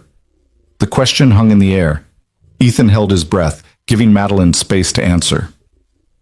"I want to be," Madeline said carefully. "If that's okay with you. I know I can't replace your first mom. I don't want you to replace her. I want you to be my second mom." Sophie looked at Madeline with 8-year-old wisdom. "People can have 2 moms, right? One who's in heaven and one who's here?" "Yeah, baby, people can definitely have 2 moms." "Good. Because I asked Mama. I talk to her sometimes at night, and I think she'd like you. You push me on swings just like she did, and you listen to my butterfly facts even when they're boring." "They're never boring," Madeline said, voice thick with tears. "Sometimes they're a little boring," Sophie admitted, "but you pretend they're not. That's what moms do." That night, after Sophie had finally gone to sleep at Ethan's place, and Madeline had returned to her apartment, she called Ethan in tears. "She wants me to be her mom," Madeline sobbed. "Her real mom. Not just her dad's girlfriend. Her actual mom." "I heard. What do I do with that? How do I live up to that?" "The same way you've been doing it. Show up, listen, care." He paused. "You're already her mom, Madeline. She's just making it official." "I'm terrified I'm going to fail her." "You won't, and even if you stumble, we'll figure it out together. That's what families do." May brought the 3-month mark. True to their agreement, Ethan and Madeline sat down to discuss next steps. Madeline's lease was month to month. Ethan's apartment was small but manageable. The question was simple but enormous. Were they ready? "I think we should look for a new place," Ethan said. "Not mine, not yours, but ours. 3 bedrooms, 1 for Sophie, 1 for us, 1 for an office or guest room. Somewhere with a yard for that butterfly garden." "That's a big step." "I know, but we're already living like a family. Might as well make it official." "What does Sophie think?" "I haven't asked her yet. Wanted to make sure you were ready first." Madeline took a deep breath. "I'm ready, terrified, but ready." They told Sophie that weekend over ice cream at Molly Moon's. Her reaction was predictably enthusiastic. "A real house with a yard and a room for butterflies?" Sophie bounced in her seat. "Can we get a dog too?" "Let's start with the house," Ethan said, "but dogs love butterflies." That's not even remotely true. They spent the next month house hunting, a process that revealed exactly how different their priorities were. Ethan wanted practical, good schools, safe neighborhood, manageable mortgage. Madeline wanted perfect, updated kitchen, spa bathroom, architectural details. Sophie wanted a yard big enough for at least 17 butterflies. 17 is very specific, the real estate agent noted. "It's a good number," Sophie said seriously. They finally found it in June, a small craftsman in Finney Ridge, 3 bedrooms and a backyard that was mostly overgrown garden but had potential. It needed work, needed updating, needed someone to love it back to life. It was perfect. "This is it," Madeline said, standing in the empty living room. "This is home." "It needs a lot of work," Ethan warned. "So did we. We figured it out." They moved in July 1st, a sweltering Seattle summer day that had everyone questioning their life choices by noon. Mrs. Chen brought dumplings. Bob brought soup despite the heat. Richard flew in from New York to help, mainly to confirm that Madeline was genuinely happy and not having a prolonged breakdown. "You look different," he said, watching Madeline direct furniture placement while Sophie ran circles around the movers. "Different how?" "Lighter. Like you finally figured out that success isn't measured in billable hours." "Took me long enough." "Better late than never." He pulled her into a hug. "I'm proud of you for choosing this." "Me too." By evening, the house was chaos, boxes everywhere, furniture in wrong rooms, everyone exhausted and sweaty. They ordered pizza and ate it sitting on the floor of their new living room, paper plates and plastic cups, because all the real dishes were still packed. "To new beginnings," Madeline said, raising her plastic cup of cheap wine. "To family," Ethan added. "To 17 butterflies," Sophie finished, and they all laughed. That night, after Sophie was asleep in her new room surrounded by unpacked boxes, Ethan and Madeline stood in the backyard looking at the overgrown garden that would become Sophie's butterfly sanctuary. "A year ago, I was in a hotel room in Seattle for a $950 driving job," Ethan said quietly. "Had no idea my entire life was about to change. A year ago, I was working 80 hours a week trying to prove I was worthy of my father's legacy. Had no idea I was about to find something actually worth living for. Do you regret it? Giving everything up?" Madeline turned to face him fully. "I didn't give up anything. I traded a life I didn't want for a life I do want. That's not sacrifice. That's wisdom. Wise and humble. Nice combination." She laughed, shoving him playfully. "I'm working on the humble part. Take your time." They stood in comfortable silence for a while, listening to the neighborhood settle into sleep, feeling the weight of keys in their pockets, the tangible proof that this was real. "Ethan?" Madeline said quietly. "Yeah?" "Ask me." "Ask you what?" "You know what." He did know. Had been carrying the ring in his pocket for 3 weeks, waiting for the right moment. This moment, sweaty, exhausted, surrounded by moving boxes and chaos, was probably not what he'd envisioned, but it was them, perfectly imperfect. He pulled out the small box, hands shaking slightly. "Madeline Sterling, will you marry me?" She didn't hesitate, didn't pause, didn't second guess. Yes, absolutely yes. The ring was simple, a single diamond on a silver band with tiny butterflies engraved on the sides. Sophie had helped pick it out, insisting that Madeline needed butterflies because that's what reminds her of us. "It's perfect," Madeline whispered, watching it catch the streetlight. "You're perfect. This is perfect. We're far from perfect. Perfectly imperfect, then." They kissed in their overgrown backyard, engaged and exhausted and exactly where they were supposed to be. When they finally went inside, they found Sophie sitting on the stairs in her pajamas, grinning. "I heard," she announced. "You're getting married." "We were going to tell you in the morning," Ethan said. "Morning's boring. Now is better." Sophie launched herself at both of them. "Does this mean Madeline's officially my mom now?" "If you want her to be," Ethan said. Sophie turned to Madeline, suddenly serious. "Do you want to be my mom? Like, really, really?" "More than anything," Madeline said, tears streaming down her face. "If you'll have me." "Obviously I'll have you. You're already my mom. This just makes it official." Sophie paused, thoughtful. "Can I call you Mom, or is that weird?" "You can call me whatever feels right." "Okay, Mom." Sophie tested the word, smiled. "I like it, Mom." Madeline sobbed, pulling Sophie into a tight hug. "I like it too." They stood in the chaos of their new home, a family built from grief and loneliness and the courage to try again. Not perfect, not easy, but real. August arrived with clear skies and the beginning of Sophie's butterfly garden project. Madeline and Sophie spent hours in the backyard planting milkweed and bee balm and purple coneflowers. They released the butterflies from the kit Sophie had gotten for her birthday, watching them flutter around the garden before disappearing into the neighborhood. "Do you think they'll come back?" Sophie asked. "Maybe. Or maybe they'll find other gardens and make new homes there." Madeline squeezed Sophie's hand. but we'll plant more flowers, attract more butterflies, create a place they want to return to. Like you did, you found a new home and decided to stay. Exactly like that. They set the wedding for October. Small, intimate, just family and close friends in the backyard they'd spent all summer transforming. Sophie insisted on being the flower girl and also the ring bearer because I can multitask. Madeline's mother flew in a week early, ostensibly to help but mainly to finally meet the people who'd saved her daughter's life. She took one look at Ethan and Sophie and burst into tears. "Thank you," she told Ethan, "for giving me my daughter back." "I think she gave herself back," Ethan replied. "We just provided a reason." The wedding day arrived perfect. Clear October sky, leaves turning gold and red, the butterfly garden in full bloom despite the season. Sophie wore her yellow dress, the one Claire had bought, the one that meant everything.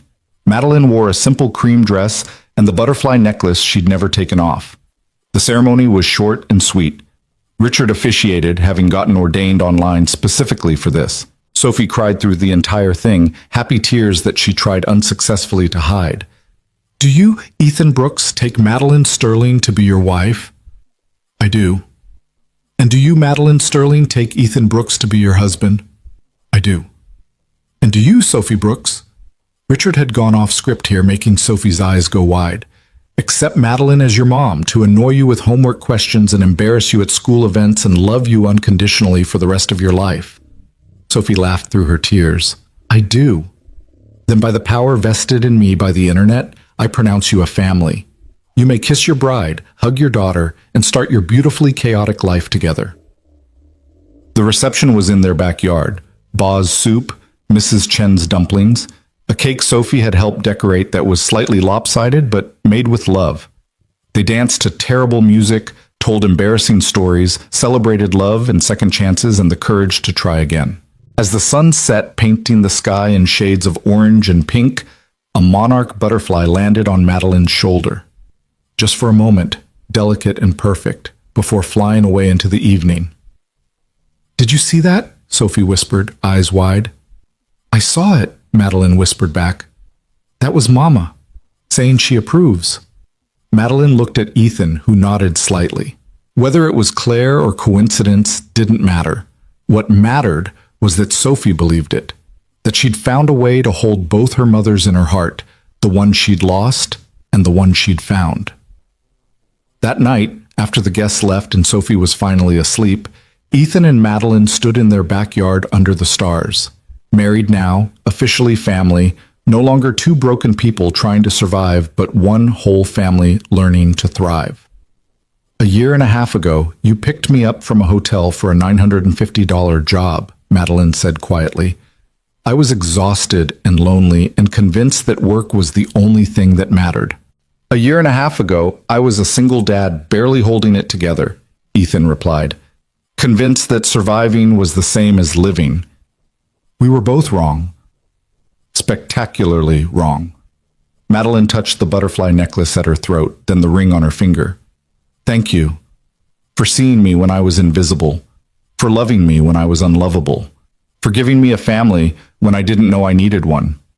Thank you for showing up, for staying, for choosing us every single day."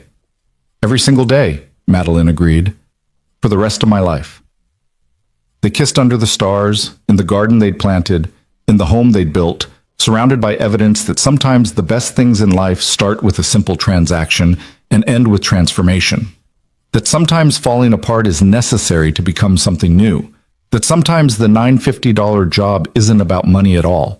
It's about opening a door to the only kind of wealth that actually matters. Inside the house, Sophie slept peacefully, dreaming of butterflies and families and all the beautiful ways that broken things can heal when given enough love and time and courage. And in the garden, if you looked closely, you could see a few late-season butterflies still fluttering around the flowers, making their home in a place that had been created specifically for them. Proof that with patience and care and the right conditions, anything could transform into something beautiful. Even a lonely millionaire and a heartbroken single dad and a 7-year-old girl who missed her mother. Even them. Especially them.